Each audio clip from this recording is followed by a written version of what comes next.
ज्ञानाञ्जनशलाकया चक्षुरुन्मीलितं येन तस्मै श्रीगुरवे नमः। नमो विष्णुपादाय कृष्णप्रस्थाय भूतले श्रीमते जयपताकस्वामिनिधि नामिने। नमाचार्यपादाय निताय कृपप्रदायिने गौरगददामदाय नगरग्रामदारिणि।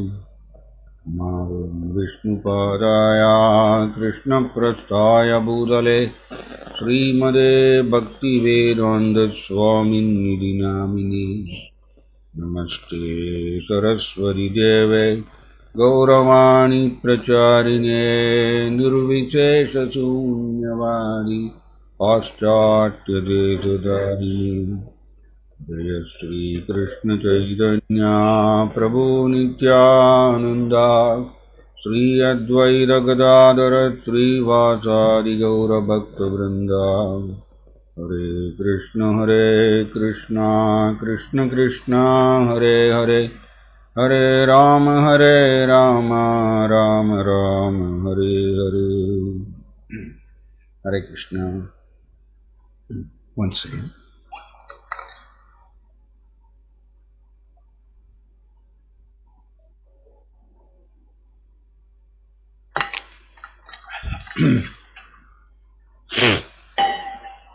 ஓகே, ஹரே கிருஷ்ணா.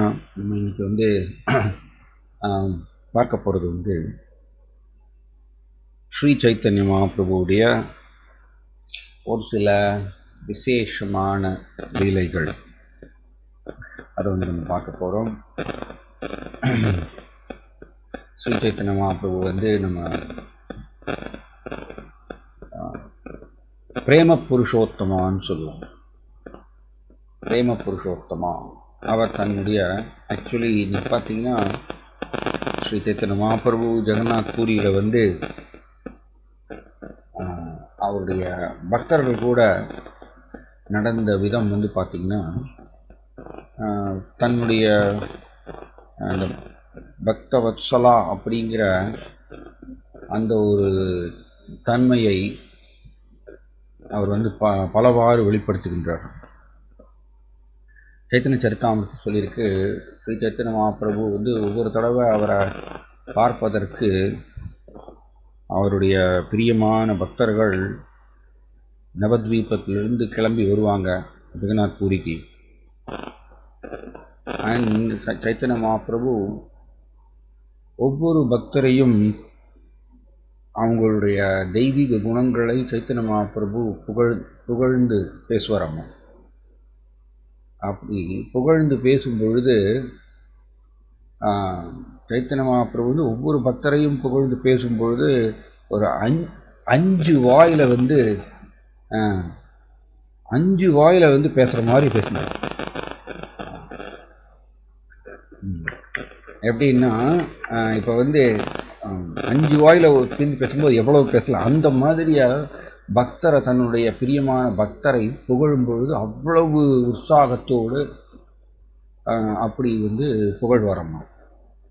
இது சைத்தன்ய மகாபிரபு தன்னுடைய பக்தர்கள்ட்ட எவ்வளவு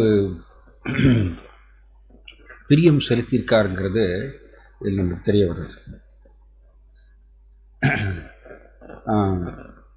இங்க அதுல ஒரு முக்கியமான ஒரு லீலை என்னன்னா, அந்திய லீலால வருது சைத்தன்ய மகாபிரபு எவ்வாறு கோபிநாத பட்டநாயக்கா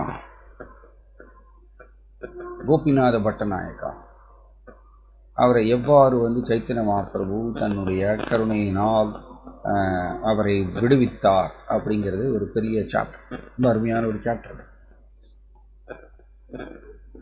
கோபிநாத பட்டநாயக்கா வேற யாரும் இல்லை, அவர் ராமானந்தராயுடைய சகோதரர். இவர் 5 சகோதரர்கள். இவருடைய அப்பா பவானந்த ராய்.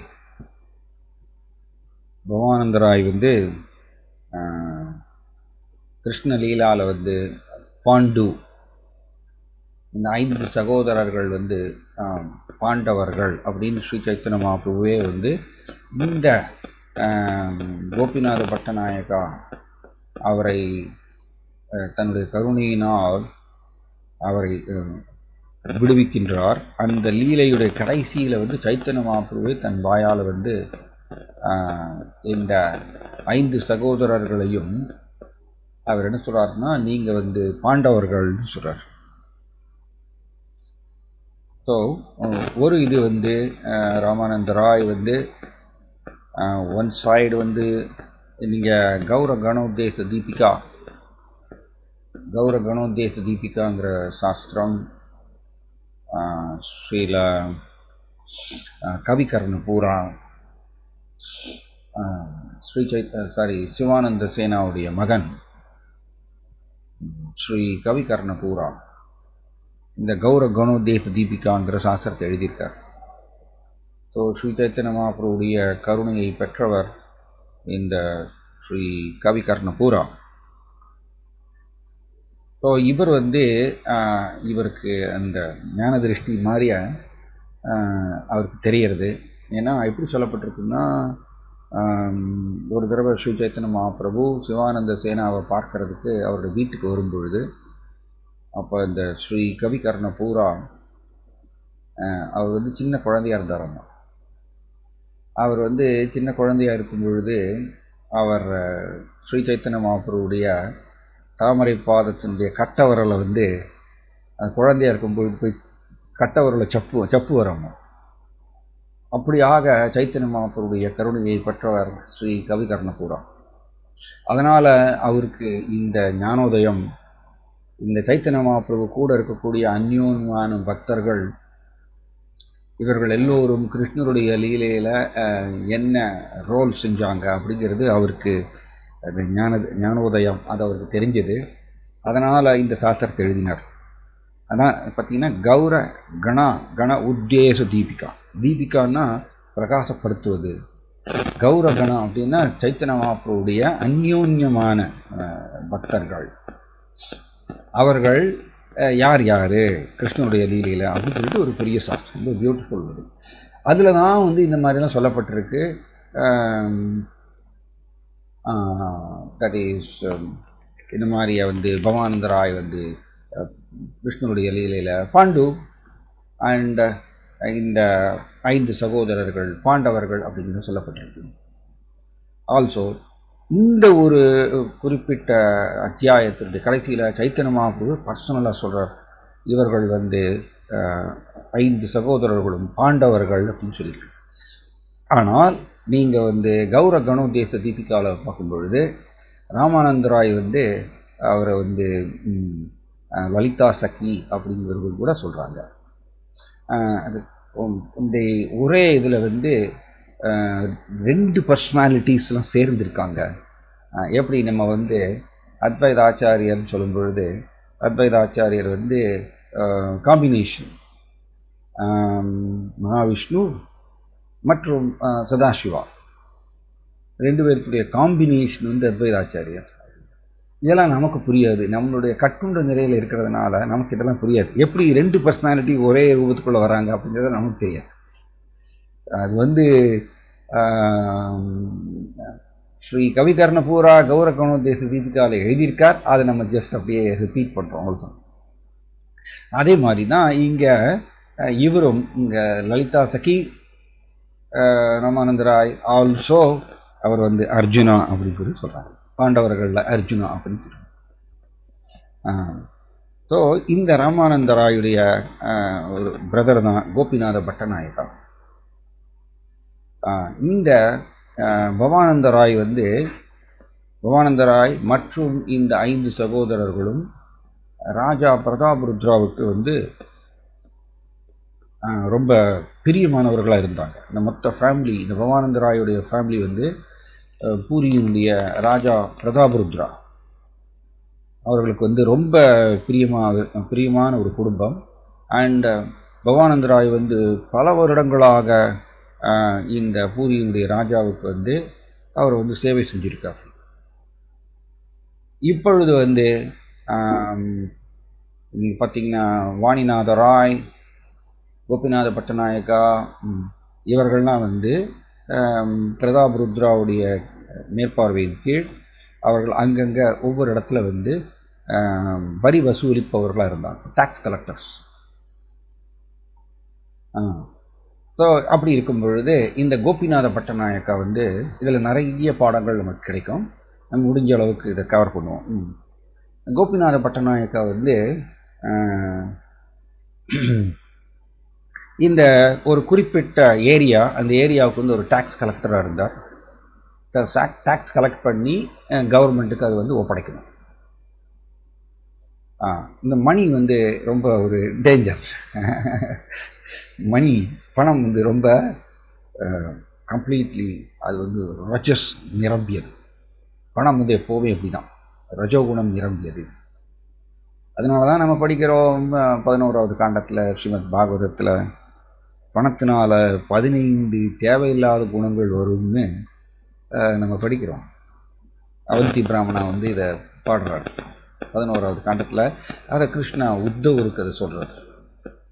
நிச்சயமாக பணம் மூலமாக 15 தேவையில்லாத குணங்கள் வந்தே தீரும், அது ஷோர்.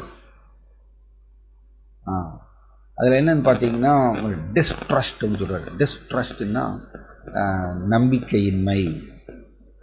அப்படி வருமா பணத்தில் வந்து இந்த நம்பிக்கையின்மைங்கிறது வரும். ஏன்னா அது ரஜஸ் நிரம்பியதாம பணம். இதான் ஸ்ரீல பக்தி சித்தாந்த சரஸ்வதி தாக்கூர் இந்த மாதிரி சொல்கிறார். பணத்தை தொட்டால் உடனே குளிக்கணும் அப்படின்னு சொல்கிறார். பக்தி சித்தாந்த தாக்கூர் இந்த மாதிரி சொல்கிறார், பணத்தை தொட்டால் உடனே குளிக்கணும் சொல்கிறார். ஏன்னா அது வந்து அவ்வளவு ரஜஸ் நிரம்பியதாம். அண்ட் எஸ்பெஷலி குறிப்பாக அந்த கலியுகத்தில் பணம் வந்து முக்கியமான ஒரு ஏஜெண்ட்டாக இருக்கார். இந்த ரஜோகுணத்தை பரப்புறதுக்கு பணம் மூலமாக ரஜோகுணம் வந்து ரொம்ப சுலபமாக பரவும் கலியுகத்தில். அதனால் அவர் சொல்கிறார் டிஸ்ட்ரஸ்ட் அப்படின்னு சொல்கிறார். டிஸ்ட்ரஸ்ட்னா நம்பிக்கையின்மை, டிஸ்அக்ரிமெண்ட், கருத்து வித்தியாசம் வருமாமா. பணத்தினால கருத்து வித்தியாசம் வரும். அதுக்கப்புறம் பார்த்தீங்கன்னா தீவிரியம், திருட்டு பணத்தினால தான். அப்புறம் பேராசை வருமானம் பணத்தினால. தென் காமம், கோபம், இதெல்லாம் வருமானம் பணத்தினால. இப்படி வரிசையாக லிஸ்ட் கொடுக்குறார். 15 தேவையில்லாத குணங்கள் பணத்தினால வரும்னு லிஸ்ட் கொடுக்குறார். அது ஷோர், அது வந்தே தீரும். ஆனால் இந்த கோபிநாத பட்டநாயக்கா இந்த லீலையில் ராமானந்தரா எப்படி சாரி பிரதாபருத்ரா எப்படி நடத்துக்கிறார் பார்க்க ரொம்ப அருமையான ஒரு நிறைய பாடம் நமக்கு இதில். ஸோ அதனால தான் ஆக்சுவலி நீங்கள் பார்த்தீங்கன்னா இப்போ நம்மளுடைய கவர்மெண்ட் வந்து இந்த கரன்சி அப்படிங்கிறத ஒன்று கொண்டு வந்து, ரூபாய் நோட்டுகள் அப்படிங்கிறத கொண்டு வந்ததுனால கட்டாயம் அது வந்து ரஜோகுணத்தை சுலபமாக பரப்புவதற்கு ஒரு சாதகமான ஒரு வழியாக மாறிடுச்சு இந்த ரூபாய் நோட்டுகள். அந்த காலத்தில் பார்த்தீங்கன்னா பண்டமாற்று முறைன்னு சொல்லுவோம். பண்டமாற்று முறை, இந்த பண்டமாற்று முறையில் பார்த்தீங்கன்னா இந்த பேராசைக்கு இடம் கிடையாது. மனுஷன் வந்து தேவைக்கு அதிகமாக பண்டமாற்று முறையில் பொருட்களை வந்து சேகரித்து வைக்க முடியாது. அது அழுகி போயிடும், அது கெட்டு போயிடும். அதனால் எவ்வளவு தேவையோ அந்த அளவுக்கு தான் மனுஷன் வந்து பண்டமாற்று முறையில் பொருட்களை வந்து சேகரித்து வைக்க முடியுமா. அதனால் இப்போ என்ன ஆகுறது, லோபா வந்து இருக்காது. லோபாவுக்கு வாய்ப்பு இல்லை பண்டமாற்று முறையில். ஸோ அதனால் திருட்டுங்கிறது வந்து பண்ண முடியாது பண்டமாற்று முறையில். இப்போ எல்லாம் பார்த்தீங்கன்னா திருடன் வந்து ஒரு வீட்டுக்குள்ளே நுழைஞ்சாங்கன்னா சர்வசாதாரணமாக இப்போ வந்து உங்களுக்கு 2000 ரூபா நோட்டு இருக்குது இல்லையா, உள்ளே ஈஸியாக நுழைஞ்சாங்கன்னா 2000 ரூபா நோட்டு திருடிட்டு போயிடலாம். ஏன்னா கவர்மெண்ட் இந்த கரன்சி நோட்டை வந்து ஜாஸ்தி பண்ணிட்டே போகிறதுனால ஈஸியாக வந்து அவங்க திருடலாம். அதான் நான் சொல்லுவேன், ஜோக்காக சொல்லுவேன், பிக் பாக்கெட்டை வந்து இப்போ வந்து பஸ்ஸில் வந்து பிக் பாக்கெட் பாக்கெட்டில் கை விட்டான்னா இப்போ சர்வசாதாரணமாக 2000 ரூபா நோட்டு எடுக்கலாம். ஸோ பண்டமாற்று முறையில் நீங்கள் ஒரு மூட்டையை தூக்கிட்டு ஓட முடியாது, ஒரு அரிசி மூட்டையை தூக்கிட்டுலாம் ஓட முடியாது. திருட்டுக்கு வாய்ப்பு இல்லை பண்டமாற்று முறையில். ஸோ பேராசைக்கு வாய்ப்பு இல்லை. திருப்திகரமான மனநிலை வரும் பண்டமாற்று முறை வந்து ரொம்ப அற்புதமான ஒரு நம்மை சத்துவகுணத்துக்கு உயர்த்துவதற்கு ரொம்ப சாதகமானது. இந்த கரன்சி வந்து கட்டாயம் நம்மளோட ரஜோகுணத்தை அதிகரிக்கும். ரஜசோ லோப ஏவச்ச நம்ம படிக்கிறோம் பகவத்கீதை. ரஜஸ்னால லோபா பேராசை வரும் அப்படின்னு. அதற்கு வழி இந்த ரூபாய் நோட்டுகள். What to do? நாம் வந்து கவர்மெண்ட் வந்து நாம் இப்பொழுது அந்த மாதிரி பிரபுபாதர் சொல்லுவார், பாகவத்தில் மாதிரி எழுதியிருக்கார். தகுதி வாய்ந்த நபர்கள், சத்துவகுணத்தில் நிரம்பி இருக்கக்கூடிய நபர்கள் இப்பொழுது வந்து அமைச்சர்களாக இருக்கிறது இல்லை. அதனால நாமும் வந்து அதனுடைய தாக்குதல் யத் ஆச்சரதி ஸ்ரேஷ்டஸ் தத் ஏவே தரோஜனக. அவர்கள் ரஜோகுணமும் தமோகுணம் நிரம்பியவர்கள் மேலே உட்காந்துட்டு இருக்காங்க அமைச்சர்களா. அப்போ என்ன ஆகுது? நேச்சுரலி நம்ம சஃபர் பண்ணுறோம், நம்ம கஷ்டப்படுறோம் குடிமக்கள். வேறு வழி இல்லை. கலியுகம் அப்படிதான். கலியும் சத்வகரம் பும்சாம் கர்ணதார இவார்ணவம். நம்ம படிக்கிறோம் ஸ்ரீமத் பாகவதத்தில். கலியும் சத்வஹரம் பும்சாம். கலி வந்து என்ன பண்றது? சத்வஹரம் பும்சாம். இது ரெண்டு அர்த்தம் இருக்கு. சத்வஹரம் பும்சாம்னா மனுஷனுடைய, பும்சாம்னா மனுஷன், ஹரம்னா திருடுறது. ஆக்சுவலி மனுஷனுடைய சத்வகுணத்தை திருடியாச்சம்மா கலி. சத்வகுணத்தை திருடிடுச்சு கலி. ஆல்சோ இன்னொரு விதமான அர்த்தம் என்னன்னா, மனுஷனுடைய நற்குணங்களை திருடியாச்சு கலி. அதனாலதான் கலையர் தோஷம் இதயராஜன்னு சொல்றோம். கலியுகம் வந்து அப்படின்னா சத்வகுணம் வந்து மனுஷன்ட்டு திருடப்பட்டாச்சு.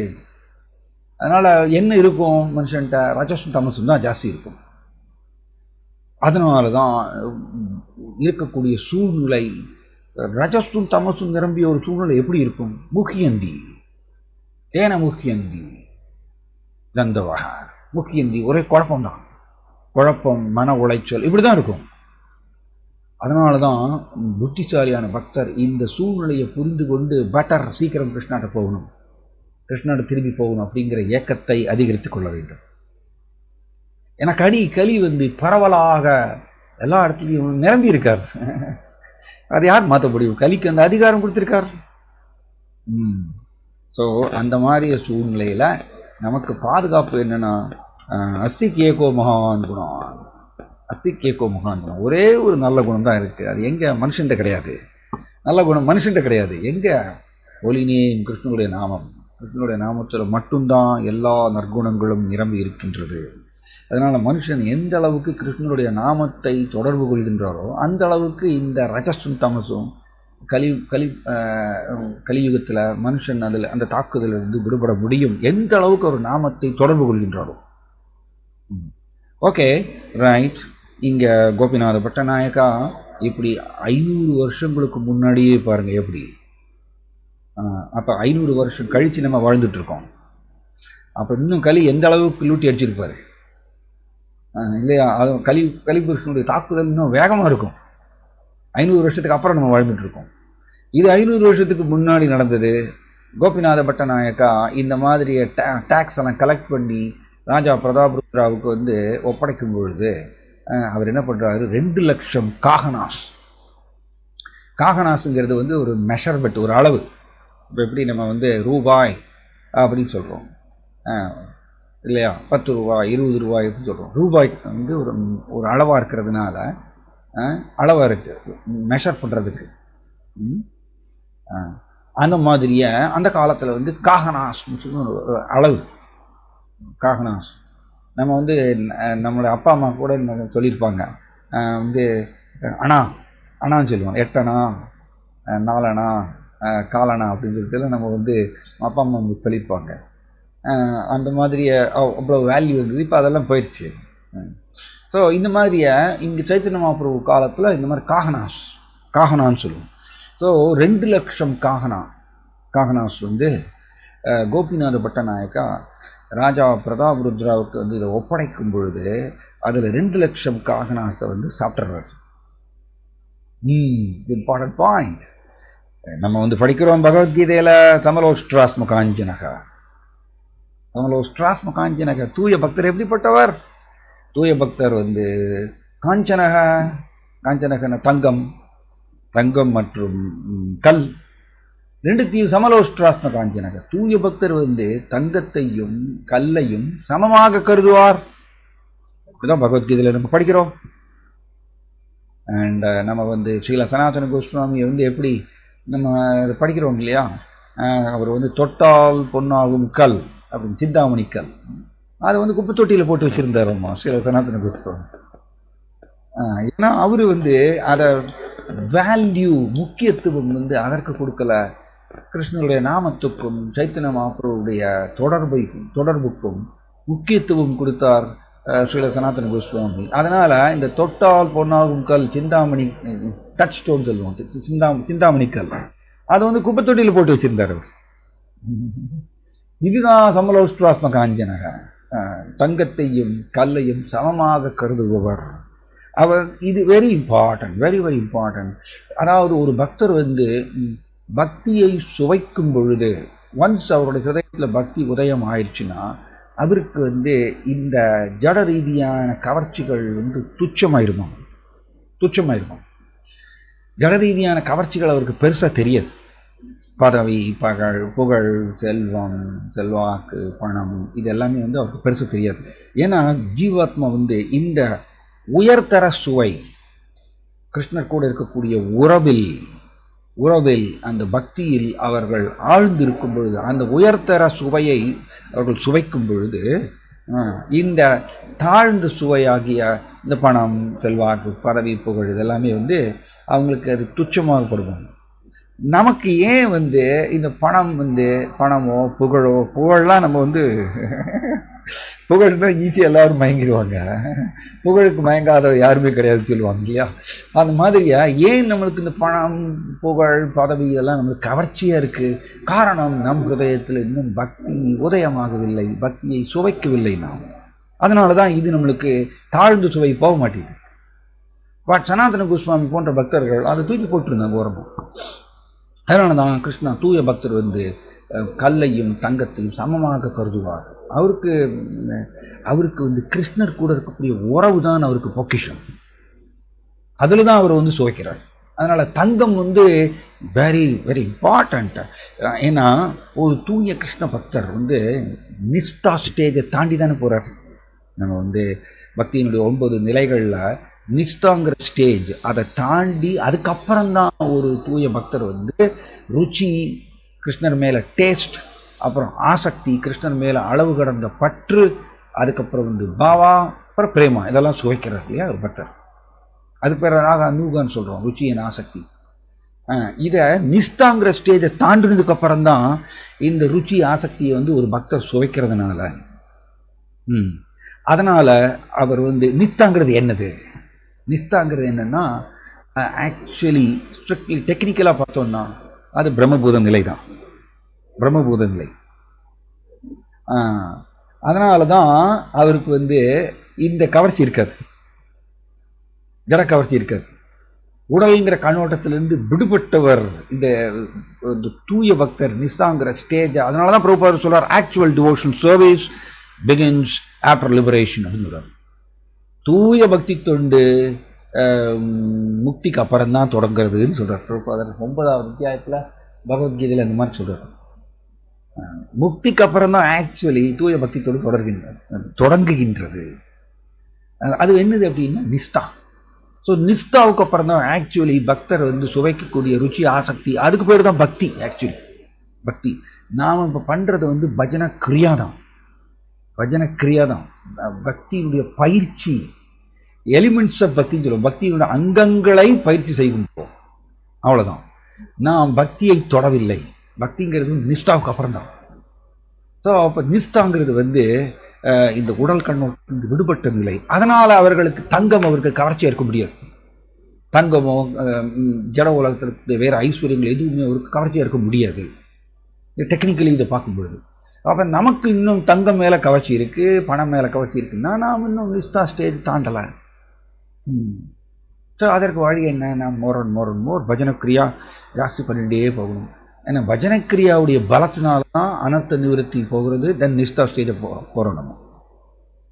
ஸோ இங்க பாருங்க, கோபிநாத பட்டநாயக்கா ராஜா பிரதாப் ருத்ராவுக்கு வந்து கலெக்ட் பண்ண வரியை வந்து ஒப்படைக்கும் பொழுது அவர் வந்து 2 லட்சம் காகநாத்தை வந்து சாப்பிட்றாரு. 2 லட்சம் காகநாத் கொடுக்க மாட்டேங்கிறாரு, கவர்மெண்ட்டுக்கு ஒப்படைக்கல. இந்த சைத்தன்ய சரிதாமிரத்தில் வருது அந்தியலீலால கோபிநாத பட்டநாயக்கா வந்து இந்த 2,00,000 காகநாசம் என்ன பண்ணாராமா, டான்சிங் கேர்ள்ஸ் அப்படின்னு போட்டிருக்கு சைத்தன்ய சரிதாமிரத்தில். டான்சிங் கேர்ள்ஸ் அதை பார்க்கறதுக்கோசரம் 2,00,000 காகநாசம் செலவழிச்சு தராங்க. 2,00,000 காகநாசுங்கிறது 500 வருஷத்துக்கு முன்னாடி பெரிய அமௌண்ட். அது இப்போவே பார்த்தீங்கன்னா 2,00,000 ரூபாய்க்கு பெரிய அமௌண்ட் இல்லை இல்லையா? இது வந்து 500 வருஷத்துக்கு முன்னாடி 2,00,000 காகநாசம் பெரிய அமௌண்ட். ஸோ அந்த பெரிய அமௌண்ட்டை வந்து அவர் சாப்பிட்றார், டான்சிங் கேர்ள்ஸை பார்க்கறதுக்கு அதை செலவழிச்சிடுறார். அம்மா இதுதான் வந்து நம்மளுடைய பஜன் அபக்வோத பதேத்ததோ யதி அப்படின்னு சொல்லிட்டு நம்ம படிக்கிறோம். ஸ்ரீமத் பாகவதத்தில் ஆல்சோ பகவத்கீதையிலையும் நம்ம படிக்கிறோம். என்ன படிக்கிறோம்னா அதாவது மாம் அனன்யபாக் அப்படின்னு படிக்கிறோம் இல்லையா? அதாவது ஒருத்தர் வந்து என்னை நோக்கி சாதுரேவ சமந்தப்ஜக சம்யக் தேவசிதோகிசக நம்ம படிக்கிறோம். பஜதே மாம் அனன்யபாக், பஜதே எஸ் எஸ் பஜதே. பஜத்தேன்னா என்னது? பகவானை நோக்கி பக்தி தொண்டு செய்வது. அங்கேயும் பஜன் அபக்வோத அப்படின்னு பாகத்தில் படிக்கிறோம். இது நம்ம பக்தி தொண்டு அதனுடைய பயிற்சி முறைகளை நம்ம செஞ்சுட்டு இருக்கோம். ஆனால் நமக்குள்ளே இந்த பொய் அகங்காரம் வந்து கலையாததுனால நமக்கு வந்து இந்த கவர்ச்சி ஜடக்கவர்ச்சிகள் போகவில்லை. இன்னும் ஜடக்கவர்ச்சிகளோடு தான் நம்ம பக்தி தொண்டுடைய பயிற்சி முறைகளை செஞ்சுட்டு இருக்கோம். அதுக்கு பேர் தான் வைதி பக்தி. ஜடக்கவர்ச்சிகள் இருந்து நம்ம இன்னும் விடுபடவில்லை. ஸோ டேஞ்சர் ஜோன் இல்லையா, அந்த டேஞ்சர் ஏரியாவை நம்ம இன்னும் தாண்டலை. அதனால ஜடக்கவர்ச்சி உள்ள ஒளிஞ்சின்னு இருக்குமாமா, வாய்ப்பு கிடைக்கும்போது டபார்னு ஜம்ப் பண்ணிருப்பாங்க. அதனால தான் ஒரு சம்டைம்ஸ் பக்தர்கள் வந்து பக்தி தொண்டு பயிற்சி முறையை செஞ்சுட்டு இருக்கும் பொழுதே திடீர்னு ஜடக்கவர்ச்சிகளில் மாட்டிப்பாங்க. அதுக்கு பேர் தான் அபக்கோத பதேத்ததோ யதி. இதை வந்து ஸ்ரீ நாரத முனிவர் ஸ்ரீமத் பாகவதத்தில் சொல்றாரு. பஜன் எஸ் பஜன் பக்தி தொண்டு பண்ணிட்டு இருக்காங்க, பட் அபக்கோத பக்குவம் இல்லாத காரணத்தினால் அவர்கள் பதேத்ததோ யதி அவர்கள் தன்னுடைய நிலையிலிருந்து கீழே விழுந்தாலும் அப்படின்னு சொல்றாரு. பக்குவம் இல்லாத காரணத்தினால் தன்னுடைய நிலையிலிருந்து கீழே விழுந்தாலும் யத்ரக்வ வாபத்ரம் அபூத் அமுஷ்யகேம், ஓகே, அவருக்கு என்ன அமங்கலம் ஏற்படும் அப்படின்னு நாரத முனிவர் கேட்கிறார். எஸ், நம்ம வந்து பக்தி யோகத்தினுடைய பயிற்சி முறைகளை நம்ம செஞ்சுட்டு இருக்கும் பொழுது பக்குவம் இல்லாத காரணத்தினால் நாம் வந்து கீழே விழுந்தாலும், அதாவது பக்தி யோகத்தை விட்டுட்டு போனாலும் கூட, அல்லது புலன் இன்ப கவர்ச்சியில மாட்டின்றாலும் கூட, எத்ரக்வ வாபத்ரம் அபத்ரம் அவருக்கு என்ன அமங்கலம் ஏற்படும் அப்படின்னு கேட்கிறார். எஸ், அவர் தொடருவார். விட்ட பக்தியை எங்கிருந்து விட்டாரோ அங்கிருந்து திரும்பவும் தொடங்குவார். அவருக்கு நஷ்டம் கிடையாதுங்கிறது ஸ்ரீ நாரத முனிவர் வந்து இதை போதிக்கிறார் நம்மளுக்கு ஸ்ரீமத் பாகவதத்தில். பட் நம்மளுடைய பாயிண்ட் என்ன அப்படின்னா, ஏன் கீழே விழுகின்றார்? பக்தி யோகத்தினுடைய பயிற்சி முறைகளை செஞ்சுட்டு இருக்கும் பொழுது ஏன் அவர் விலகி போகிறார்? ஏன் ஜடக்கவர்ச்சிகளில் மாட்டுகிறார் அப்படின்னா காரணம் இதுதான். இந்த பொய் அகங்காரம் நமக்கு இன்னும் உடையவில்லை. நம்மளுடைய சூக்ஷ்ம சரீரத்தில் இருக்கக்கூடிய பொய் அகங்காரம் கலையாததுனால அது திடீர்னு கிளர்ச்சி அடைந்து வருமாங்க. அதனால அது அதை ஹேண்டில் பண்ண தெரியணும், கையாள தெரியணும். பிரபுபாதர் சொல்வார், when material desires come out, go on chanting. கொடுத்துட்டார். ஜட ரீதியான ஆசைகள் திடீர்னு கிளர்ச்சி அடைந்து நமக்குள்ளே வரும் பொழுது அவர் என்ன சொல்றார்? பிரபுபாதர் லெட்டர்ல எழுதுறார், ஹரே கிருஷ்ண மந்திரத்தை ஜபம் பண்ணிட்டே இருங்க அப்படிங்கிறார். இல்லைன்னா இந்த ஜட ரீதியான ஆசைகள் வந்து அதிவேகத்தில் வருவாங்க. அதிவேகத்தில் வந்து நம்மளை வந்து அது செயல்படுத்துகிற மாதிரியே நம்ம தூண்டுமா. ஸோ இது 500 வருஷங்களுக்கு முன்னாடி கோபிநாத பட்டநாயக்கு அவர் கோபிநாத பட்டநாயக்கா யாரு? ராமானந்தராயுடைய பிரதர் பிளஸ் ஸ்ரீ சைத்தன்ய மகாபிரபுடைய நெருங்கிய பக்தர். அவர் close associate, Shri Chaitanya Mahaprabhu close associates. But அவர் வந்து இப்படி 2,00,000 காகநாத்து சாப்பிட்டுறாரு. கவர்ச்சி, இந்த 2,00,000 காகநாத்து மேல கவர்ச்சி. அதை எகைன் எப்படி செலவழிக்கிறார்? டான்சிங் கேர்ள்ஸை பார்க்கறதுக்கு செலவழிச்சிடுறார். சைத்தன்ய சரிதாமிரத்தில் அப்படி வருது. அதனால அவர் வந்து நிச்சயம் சைத்தன்ய மகாபிரபுடைய நெருங்கிய பக்தர். நாம் அவரை சொல்வதற்கு நமக்கு எந்த உரிமையும் கிடையாது. ஆனால் நமக்கு கிடைக்கக்கூடிய பாடம், நாம் எல்லாரும் பொய் அகங்காரத்தோடு தான், அல்லது வேற விதமா சொல்லணும்னா அனுபவிக்கணுங்கிற ஸ்வபாவம், அதோடு தான் நம்ம பக்தி தொண்டு செஞ்சுட்டு இருக்கோம். அனுபவிக்குங்கிற ஸ்வபாவத்தோடு தான் நம்ம வந்து சிரவணம் கீர்த்தனம் ஸ்மரணம் செய்யறோம். அதனால எப்ப வேணா திடீர்னு அனுபவிக்குங்கிற ஸ்வபாவம் நம்மளை வந்து ஆக்கிரமிப்பு செய்யலாம், ஆக்கிரமிப்பு செஞ்சு நம்ம அதில் மாட்டிக்கலாம். அதனாலதான் நம்மளுக்கு பிரபுபாதர் வந்து விதிமுறைகள் ஏன் கொடுத்திருக்கார்? 4 விதிமுறைகள். மாமிசு சாப்பிடக்கூடாது, மது அருந்தக்கூடாது, சூதாடக்கூடாது, தகாத உடல் இருக்கக்கூடாது. ஏன் இதை சொல்றார் 4 விதிமுறைகள்? ஏன்னா நம்ம எல்லாருமே ஜரக்கவர்ச்சியிலிருந்து இன்னும் விடுபடவில்லை, அல்லது பொய் அகங்காரம் நம்மளுக்கு இன்னும் கலையவில்லை. அது எப்ப வேணா அது வந்து நம்ம இழுத்துட்டு போறதுக்கு வாய்ப்பு உண்டு. அதனால பிரபுபாதர் ஒரு லெட்டர் எழுதுறார், never trust the mind, always distrust, because it can drag you in any moment அப்படின்னு சொல்றாரு. அதாவது மனதை ஒருபொழுதும் நம்பாதீர்கள், ஏன்னா அது எப்ப வேணா எந்த க்ஷணம் வேணா மனம் நம்மளை இழுத்துட்டு போயிடும் சொல்றாரு. இழுத்துட்டு போயிருப்பாங்க. ஏன்? மனதுக்கு பின்னாடி இந்த பொய் அகங்காரம் உட்காந்துட்டு இருக்கு. அந்த ரிஸ்க் நமக்கு எல்லாருக்கும் இருக்கு. அதனால நான் வந்து தீட்சை எடுத்தாச்சு, நான் 16 மாலைகள் பண்ணிட்டு இருக்கேன், அதனால எனக்கு எந்த ஒரு ஜட உலகத்தில் நான் மாட்டிக்க மாட்டேன், எந்த கவர்ச்சியிலும் மாட்டிக்க மாட்டேன்னு சொல்லிட்டு அசட்டு தைரியம் இருக்கக்கூடாது. பிரகலாத் மகாராஜாவே சொல்றாரு, உங்களுடைய மாயாவை கண்டு எனக்கு பயமா இருக்கு வச்சுக்க, உங்களோட மாயாவை கண்டு எனக்கு பயமா இருக்கு அப்படின்னு பிரகலாத் மகாராஜா சொல்றாரு. அவர் பக்திக்கு அத்தாரிட்டி அவர் சொல்றாரு இந்த மாதிரி. அதனால நான் 16 மாலைகள் ஜபம் பண்ணிட்டு இருக்கேன், நான் வந்து பிரபுபாதருடைய தத்துவங்களை எல்லாம் நான் படிச்சு முடிச்சாச்சு, அதனால எனக்கு மாயா என்னை தொடாதுன்னு அப்படி நினைக்கக்கூடாது. ஏன்னா இந்த பொய் அகங்காரம் வந்து லேசப்பட்டது இல்லை, அது அப்படி ஒளிஞ்சிட்டு இருக்குமாமா, ஒளிஞ்சிட்டு திடீர்னு நம்மளை தாக்கும், மறைஞ்சு நின்று தாக்கும். Okay right. ஸோ இந்த கோபிநாத பட்டநாயகா இந்த மாதிரிய 2 லட்சம் ராகனாத்தை வந்து அவர் வந்து கவர்மெண்ட்டுக்கு கட்டாம அதை வந்து டான்சிங் கேர்ள்ஸ் பார்க்கறதுக்கு செலவழிச்சிடுறாரு.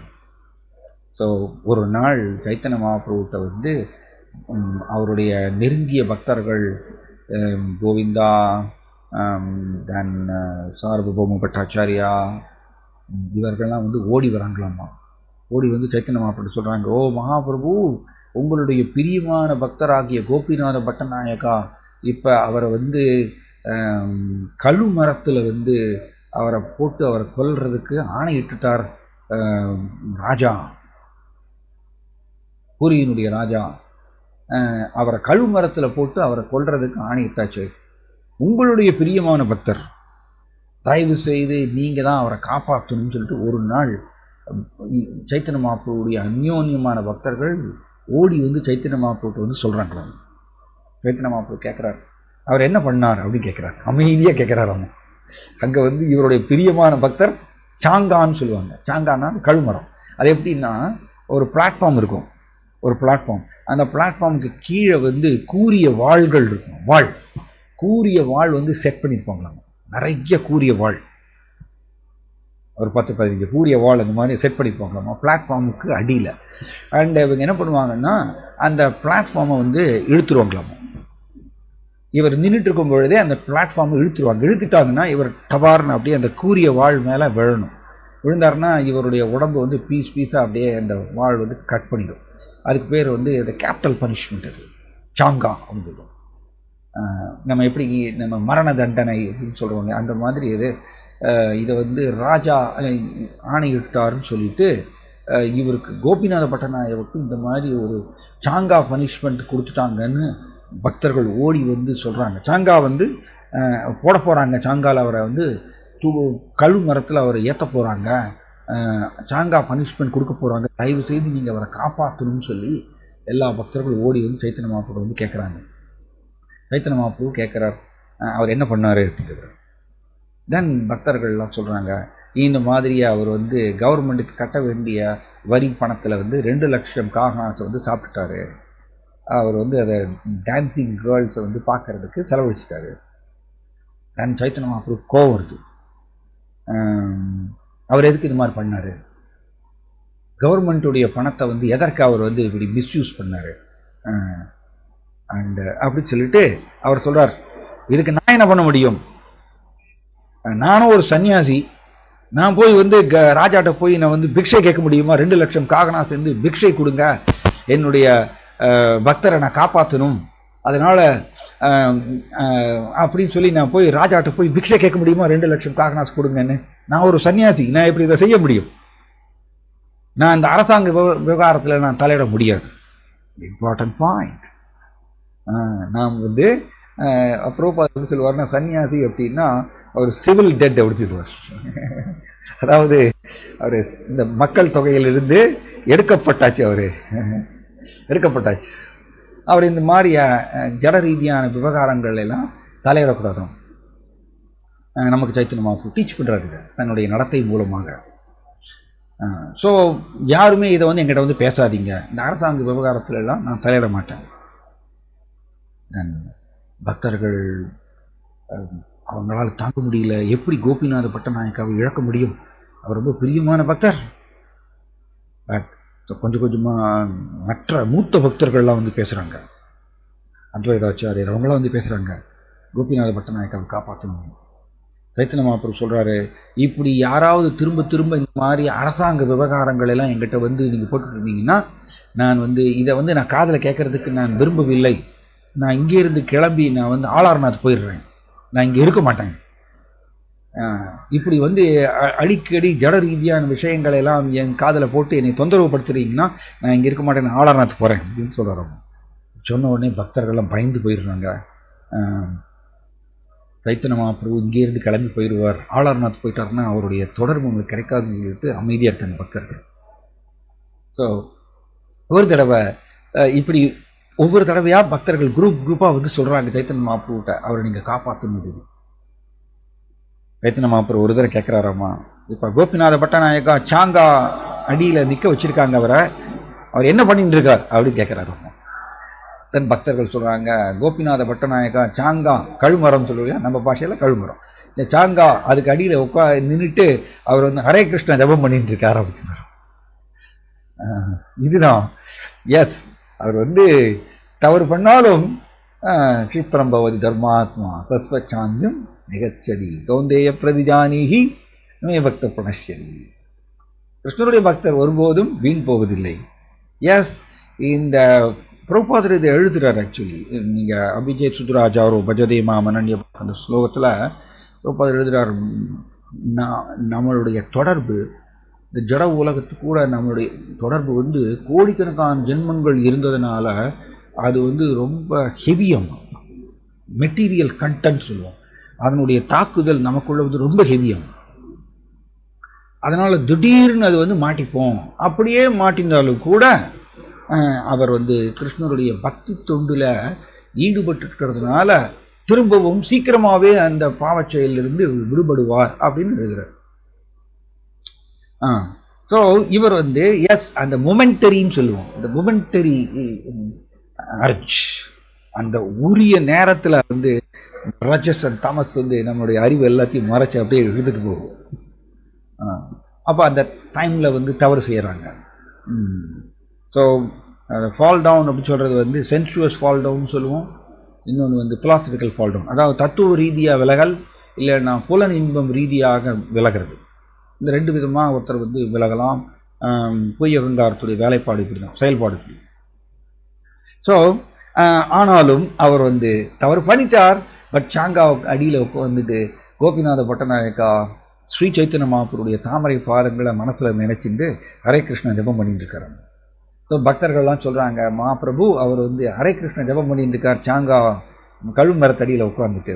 உடனே சைத்தன்ய மகாபிரபுக்கு உள்ளூர சந்தோஷமா, உள்ளூர அவருக்கு பெரிய ரொம்ப ஆனந்தம். ஸோ பக்தர்கள் இப்படி திரும்பி திரும்பி திரும்பி வந்து சைத்தன்ய மகாபிரபுட்ட வந்து ஒவ்வொரு குரூப்பா வந்து சொல்றாங்க. சைத்தன்ய மகாபிரபு ஒரு தடவை என்ன சொல்றாராமா, நான் என்ன பண்ண முடியும், நானும் ஒரு பெக்கர், நான் ஒரு பிச்சைக்காரன், நான் ஒரு சன்னியாசி, நான் என்ன பண்ண முடியும், 2 லட்சம் காகநாத்துக்கு நான் என்ன பண்ண முடியும், வேணும்னா நீங்க போய் வந்து ஜெகநாதர்கிட்ட போய் முறையிடுங்க போங்க. ஜெகநாதர் வந்து ஜெகத்துக்கு நாதர், அவர் முழு முதல் கடவுள், அவர்கிட்ட போய் முறையிடுங்க. அவர் ஏதாவது அவருடைய பக்தரை காப்பாற்றுறதுன்னா அவர் வேணா பண்ணிக்கிட்டோம், நான் என்ன பண்ண முடியும், நான் ஒரு பிச்சைக்காரன், நான் ஒரு சன்னியாசி, 2 லட்சம் காகநாத்துக்கு நான் என்ன பண்ணுவேன்னு சொல்றாரு. இதை கொஞ்சம் நிறுத்திப்போம், நிறுத்தி இங்கே வாங்க, இங்கே என்ன ஆகுறது பாருங்க. சாரி, ஆக்சுவலி இது கடைசியில் நான் சொல்லியிருக்கணும், பரவாயில்ல. இங்கே கோபிநாத பட்டநாயக்கா இந்த மாதிரி 2 லட்சம் காகனாஸை வந்து கவர்மெண்ட்டுக்கு ஒப்படைக்கலை அப்படின்னு தெரிஞ்ச உடனே ராஜா பிரதாபருத்ரா வந்து அவருடைய என்னன்னா, நம்ம இன்னொரு கிளாஸில் வந்து நம்ம டிஸ்கஸ் பண்ண போகிறோம் ராஜா பிரதாபருத்ராவுடைய இயக்கத்தை பற்றி. இந்த ராஜா பிரதாபருத்ரா வந்து சைத்தன்ய மகாபிரபுவுடைய தொடர்பு எனக்கு வேணும், அவரை தரிசனம் பண்ணணும்னு ரொம்ப ஏக்கத்தோடு இருக்கார். அந்த மாதிரிய காலம் அது.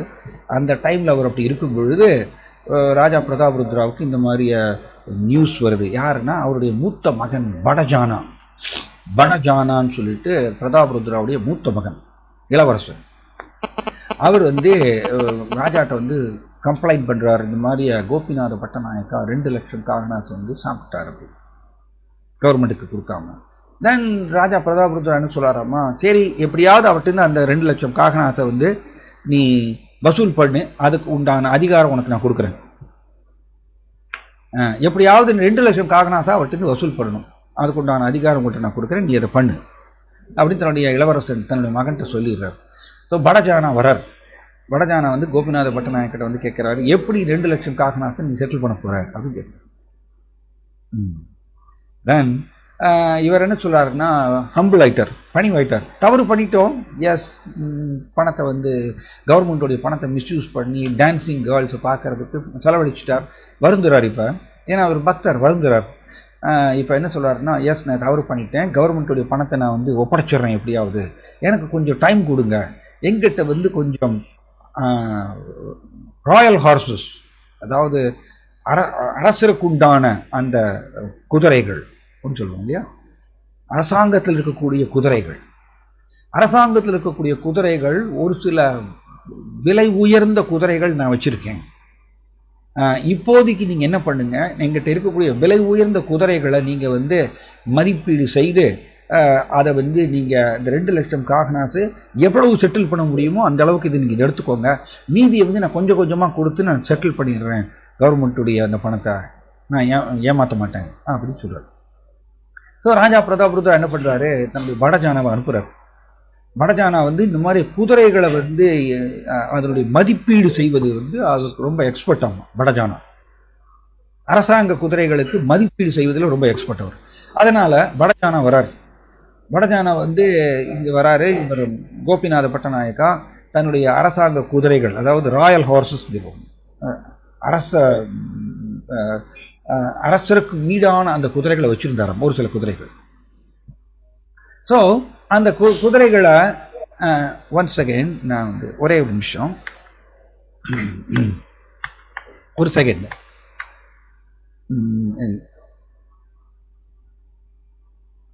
ஒன் செகண்ட், நான் இங்கே மியூட் பண்ணிடுறேன்.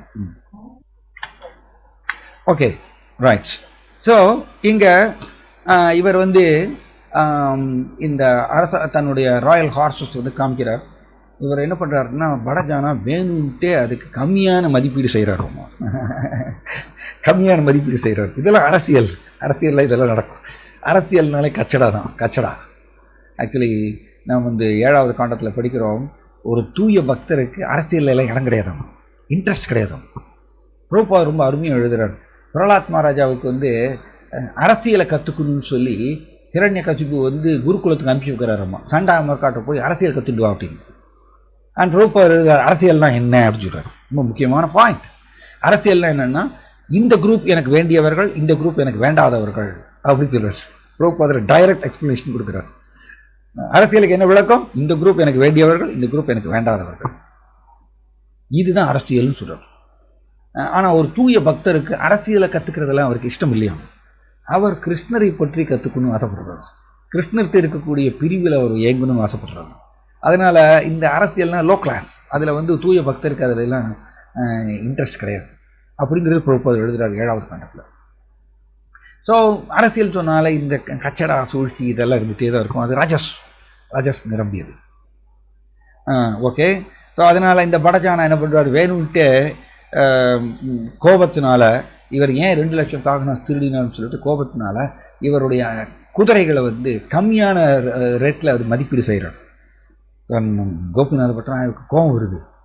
என்ன கோபம் வருதுன்னா, இந்த படஜானா வந்து எப்படின்னா அவருக்கு வந்து ஒரு ஒரு பழக்கம் இருந்தது. என்ன பழக்கம்னா, அவர் பேசிட்டே இருக்கும்போது தன்னுடைய தலையை வந்து அப்படி மேலே மேலே தூக்கி தூக்கி பார்ப்பாராம்.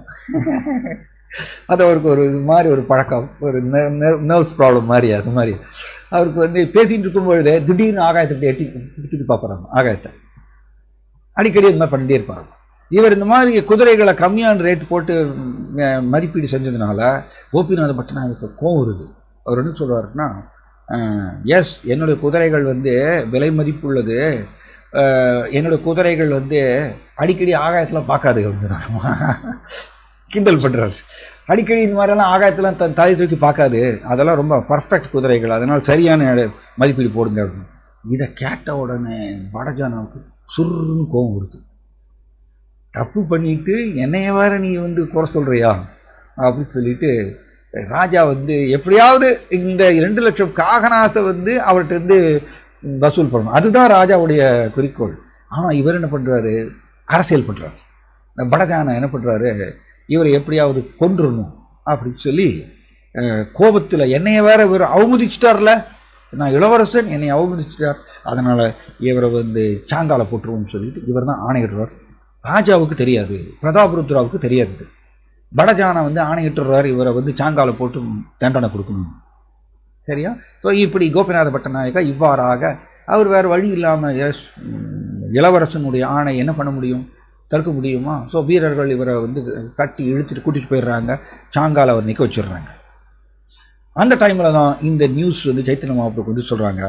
நான் இப்படி பலதரப்பட்ட பக்தர்கள் திரும்ப திரும்ப சைத்தன்ய மகாபிரபு வேண்டுகோள் பண்ணும்போது சைத்தன்ய மகாபிரபு ஒரு தடவை இந்த மாதிரி சொல்கிறார். இம்பார்ட்டன்ட் என்னன்னா, நான் என்ன பண்ண முடியும், நானும் ஒரு பிச்சைக்காரன் சன்னியாசி, 2 லட்சம் காகநாத்துக்கு நான் போய் வந்து பிக்ஷை எடுக்க முடியாது ராஜாட்ட போய். ராஜாவோ ஒரு விஷயி, ராஜாட்ட போய் எப்படி நான் பார்க்க முடியும்? நான் ஒரு சன்னியாசி எப்படி ராஜாவை பார்க்கறது? அது முடியாத காரியம். அதனால எங்கிட்டேயும் திரும்ப திரும்ப எல்லாரும் வந்து சொல்லிட்டு இருக்கீங்க, உண்மையிலேயே கோபிநாத பட்டநாயக்காவை காப்பாற்றணும்னா ஜெகநாதரை காப்பாற்றட்டும், நீங்க ஜெகநாதர்கிட்ட போய் சொல்லுங்க. ஜெகநாதரோ பூமிதர் கடவுள், உலகத்துக்கு நாதர், அவர் காப்பாற்றட்டும், அவர் விரும்பினா காப்பாற்றட்டும், அவர்கிட்ட போய் முறையிடுங்க அப்படின்னு சொல்றாரு. இது வெரி இம்பார்ட்டன்ட். ஜெகநாதரும் சைத்தன்ய மகாபிரபு ஒன்று, 2 பேரும் ஒன்று தான். ஜாய் ஜாய் ஜெகநாத் சச்சிரநந்தன் அப்படின்னு சொல்லிட்டு வாசுதேவ கோஷ் பாடுறாரு இல்லையா? ஸோ ஜெகநாதரும் சைத்தன்ய மகாபிரபு 2 பேரும் ஒன்று. ஆனால் சைத்தன்ய மகாபிரபு இங்கே வந்து பக்தர் உருவத்தில் அப்படி இருக்கிறதுனால அவர் அப்படி பணிவாக அப்படி நடந்துக்கிறார். ஸோ இப்படி மறைமுகமாக இவர் சொல்கிறார், இங்கே போய் ஜெகநாதத்தை போய் முறையிடுங்க, எங்கிட்ட திரும்ப திரும்ப வந்து சொல்லாதீங்க. இது வந்து சொன்ன உடனே அது வரைக்கும் ராஜாவுக்கு இது தெரியாதம்மா, பிரதாபருத்ராவுக்கு தெரியாது கோபிநாத பட்டநாயக்காவை கழுமரத்தில் போடுறதுக்கு ஆணையிட்டாங்கிறது அவருக்கு தெரியவே தெரியாது. அந்த இடத்துல தான் இந்த அரசியல் பண்ணிடுறாரு இந்த படஜானா. ஸோ ஏன்னா ஒரு தூய பக்தருக்கு வந்து ஜட உலகத்தில் எதையும் அனுபவிக்கணுங்கிற அந்த சுபாவம் அவருக்கு கிடையாது. கிருஷ்ண பக்த நிஷ்காமா அதைய சாந்தா, தூய பக்தருடைய லட்சணம் நிஷ்காமா, அவருக்கு ஜட ரீதியா எதையும் அனுபவிக்கணுங்கிற அந்த ஆசை கிடையாது. அதுதான் தூய பக்தருடைய லட்சணம். அதனால அரசியல்ங்கிற அவருக்கு அதுல எல்லாம் அவருக்கு ஈடுபாடு கிடையாது. அரசியல் சொன்னோன்னு வச்சுக்கோங்க, எனக்கு சாதகமா யாரெல்லாம் வந்து ஆதரவு தெரிவிக்கிறாங்களோ அவங்கெல்லாம் நண்பர்கள், என்னுடைய ஒப்பீனியனுக்கு யாரெல்லாம் எதிராக நடந்து கொள்றாங்களோ அவங்களாம் என்னுடைய எதிரிகள். இதுதான் வந்து அரசியல். பட் தூய பக்தருக்கு ஜட உலகத்தில் பிரபுபாத் சொல்றார், actually we have no interest in this material world அப்படின்னு சொல்றார். ஒரு கான்வர்சேஷன், ஒரு உரையாடல பிரபுபாத் என்ன சொல்றாருன்னா, உண்மையிலேயே எங்களுக்கு ஜட உலகத்தில் எந்த ஒரு ஆர்வமும் கிடையாது அப்படின்னு சொல்றார். இதுதான் தூய பக்தருடைய. எஸ், நாம் வந்து கிருஷ்ணருடைய புகழை பிரச்சாரம் செய்யும் பொழுது ஜாக்கிரதையா இருக்கணும். இந்த வைதி பக்தி ஸ்டேஜில் வந்து வைதி பக்தி ஸ்டேஜில் என்ன பண்ணுவோம்னா, நம்ம மேட்டர் ஜடப்பொருளை கிருஷ்ணனுடைய சேவையில் பயன்படுத்துவோம். ஜடப்பொருளை கிருஷ்ணனுடைய சேவையில் பயன்படுத்தும் போது ஒரு டேஞ்சர் என்ன அப்படின்னா, அந்த பொய் அகங்காரம் வந்து திடீர்னு அந்த ஜட ரீதியான ஐஸ்வர்யங்கள் மேலே ஒரு கவர்ச்சியை உருவாக்கும். அது எதா இருந்தாலும் சரி, புலனின்பமாக இருந்தாலும் சரி, இல்லை பதவி பணம் புகழ எதா இருந்தாலும் சரி, திடீர்னு இந்த கவர்ச்சி உருவாக்கும். இது வைதி பக்தியினுடைய ஒரு அபாயம் நம்ம பண்ணிட்டு இருக்கும் பொழுது. பட் ராகாநூக பக்தியில் அப்படி கிடையாது. ராகாநூக பக்தியில் அவங்க பிரதானமாக தன்னுடைய எமோஷன்ஸ், தன்னுடைய ஃபீலிங்ஸை வந்து கிருஷ்ணரை நோக்கி தெரிவிக்கிறாங்க. அதனால அவர்களுக்கு இந்த கவர்ச்சி இருக்காது. ஸோ நமக்கு வந்து கிடைக்கக்கூடிய பாடம் இது. Right, okay. ஸோ இங்கே இந்த மாதிரி சைத்தன்ய மகாபிரபு சொன்ன உடனே சைத்தன்ய மகாபிரபுடைய கருணையினால ஒரு ஆஃபீஸர், அரசாங்க ஒரு ஆஃபீஸர் வந்து அவர் என்ன பண்ணுறாராமா, நேராக ராஜாட்ட போகிறார். பிரதாபருத்ராட்ட போய், ஓ ராஜா பிரதாபருத்ரா, ஒன் சைடு நீங்கள் வந்து சைத்தன்ய மகாபிரபுடைய சங்கத்தை பெற வேண்டும்னு ஆசைப்படுறீங்க, பட் இன்னொரு சைடு நீங்கள் அவருக்கு பிரியமான பக்தராகிய கோபிநாத பட்டநாயக்கா அவரை வந்து நீங்கள் கழுமரத்தில் போடணும்னு ஆணையிடுறீங்களே, இது எப்படி முன்னுக்கு பின் முரண்பாடாக இருக்கே? சைத்தன்ய மகாபிரபுடைய சங்கம் உங்களுக்கு கிடைக்கணும்னு ஆசைப்படுறீங்க, ஏங்குறீங்க, பட் அவருடைய தூய பக்தர் நீங்கள் அவரை வந்து கோபிநாத பட்டநாயக்காவை நீங்கள் கழுமரத்தில் போட்டு கொல்லணும்னு ஆணையிட்டுட்டீங்களே, இது எப்படி அப்புறம் உங்களுக்கு சைத்தன்ய மகாபிரபுடைய சங்கம் உங்களுக்கு எப்படி கிடைக்கும் அப்படின்னு ஒரு ஆஃபீஸர் போய், இது ரொம்ப ஒரு டியூட்டி என்னன்னா, ஆஃபீஸர் வந்து ராஜாட்ட போய் இந்த மாதிரியே பேச முடியாது. ராஜா வந்து உயர்ந்த நிலையில் இருக்கார், பொசிஷன் ஸ்தானம் ரீதியாக பார்க்கும்பொழுது ராஜா உயர்ந்த நிலையில் இருக்கார். அண்ட் ஒரு ஆஃபீஸரோ தாழ்ந்த நிலையில் இருக்கார். ஒரு ஆஃபீஸர் வந்து ராஜாட்ட போய் இந்த மாதிரியே உரிமையோடு பேச முடியாது. ஆனால் இங்கே தான் சைத்தன்ய மகாபிரபுடைய கருணை, சைத்தன்ய மகாபிரபு இந்த மாதிரி சொன்னதுனால, நீங்கள் போய் ஜெகநாதர்கிட்ட போய் முறையிடுங்க அப்படின்னு சொன்னதுனால இந்த மாற்றம் ஏற்படுகின்றது. சூக்ஷ்மமாக இது நடக்கிறது, அது யாருக்கும் தெரியாது. அதனால ஒரு ஆஃபீஸர், ஒரு லோயர் ஆஃபீஸர், தாழ்ந்த நிலையில் இருக்கக்கூடிய ஒரு ஆஃபீஸர் வந்து ராஜாவுக்கு போய் இந்த மாதிரி ஒரு இன்ஸ்ட்ரக்ஷன் கொடுக்குறார். ராஜா பிரதாபருத்ரா அவர் வந்து சைத்தன்ய மகாபிரபுடைய சங்கத்தை பெற வேண்டும்னு ரொம்ப ஏங்குறார். அவர் 24 hours ஏங்குறார் அவர். அதனால இதை வந்து இந்த ஆஃபீஸர் சொன்ன உடனே அவர் சரியான மனப்பான்மையில் அவர் எடுத்துக்கொள்கின்றார். ஓ இவர் ஆஃபீஸர், இவர் எப்படி எனக்கு சொல்லலாம் அப்படின்னு சொல்லிட்டு அந்த இதெல்லாம் அவருக்கு வரல. அவர் சரியான மனப்பான்மையில் எடுத்துக்கிறார். உடனே ஷாக். யார் சொன்னா கோபிநாத பட்டநாயக்காவுக்கு வந்து சாங்கா தண்டனை கொடுக்கணும்னு? நான் சொல்லவே இல்லையே. நான் என்ன சொன்னது, கோபிநாத பட்டநாயக்காவிட்டிருந்து எப்படியாவது இந்த 2 லட்சம் காகநாச வசூல் பண்ணுங்க தானே நான் சொன்னேன். யார் சொன்னா இந்த மாதிரியே அவருக்கு சாங்கா தண்டனை கொடுத்து அவர் கொல்லணும்னு? எனக்கு அவருடைய உயிர் எனக்கு வேண்டாம்.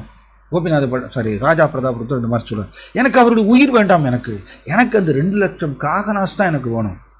நான் இந்த மாதிரி ஆணையிடலையே அப்படின்னு ஒரு ஷாக் அவருக்கு.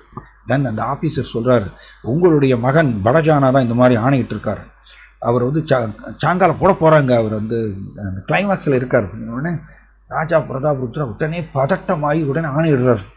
தன்னுடைய வேலையாட்களுக்கு, அரசாங்க வீரர்களுக்கு ஆணையிடுறார், உடனே போங்க, இது என்னுடைய ஆணை, ராஜாவுடைய ஆணை, அவரை வந்து உடனே சாங்காலிருந்து நீங்க விடுவிக்கணும், வேகமா போங்க அப்படின்னு. தென் அரசாங்க வீரர்கள் உடனே தப்பு ரைட் டைமுக்கு அங்கே போறாங்க. அண்ட் இது வந்து ராஜா பிரதாபருத்ராவுடைய ஆணை, கோபிநாத பட்டநாயக்காவை வந்து சாங்காலிருந்து விடுவிக்கணும் அப்படின்னு சொல்லிட்டு அவருடைய ஆணையை வந்து சொன்ன உடனே படஜான அவனால ஒன்றும் பண்ண முடியல. ஏன்னா அவர் இளவரசன் தானே, ஒன்றும் பண்ண முடியல. தன் இவ்வாறாக சைத்தன்ய மகாபிரபுடைய கருணையினால கோபிநாத பட்டநாயக்கா வந்து சாங்கா தண்டனையிலிருந்து, மரண தண்டனையிலிருந்து அவருக்கு விடுதலை கிடைக்கிறது. ஸோ அவரை விடுவித்த உடனே வீரர்கள் என்ன பண்ணுறாங்க, நேராக கோபிநாத பட்டநாயக்காவை ராஜாட்ட கூட்டிகிட்டு வராங்க, ராஜா பிரதாபருத்ராட்ட கூட்டிகிட்டு வராங்க. பிரதாபருத்ரா வந்து கேட்குறார் கோபிநாத பட்டநாயக்காட்ட, இவர் வந்து வருந்துறார், நான் இந்த மாதிரி 2 லட்சம் காகநாசை வந்து இப்படி சாப்பிட்டுட்டேன், ஏமாத்திட்டேன் அப்படின்னு அவர் வருந்துறார். அண்ட் ராஜா பிரதாபருத்ராவுடைய நடத்தை பாருங்க, இது பியூட்டிஃபுல். ஏன்னா அவருடைய ஹிருதயத்தில் சைத்தன்ய மகாபிரபுடைய சங்கம் எனக்கு அதுதான் விலை மதிப்பில்லாதது, சைத்தன்ய மகாபிரபுடைய தொடர்பு சங்கம் எனக்கு வேண்டும், அதுதான் விலை மதிப்பில்லாததுன்னு சொல்லிட்டு அவர் தன்னுடைய ஹிருதயத்துல கருதினதுனால இந்த 2 லட்சம் காகநாஸ் வந்து அவருக்கு ஒரு பெருசாக தெரியல.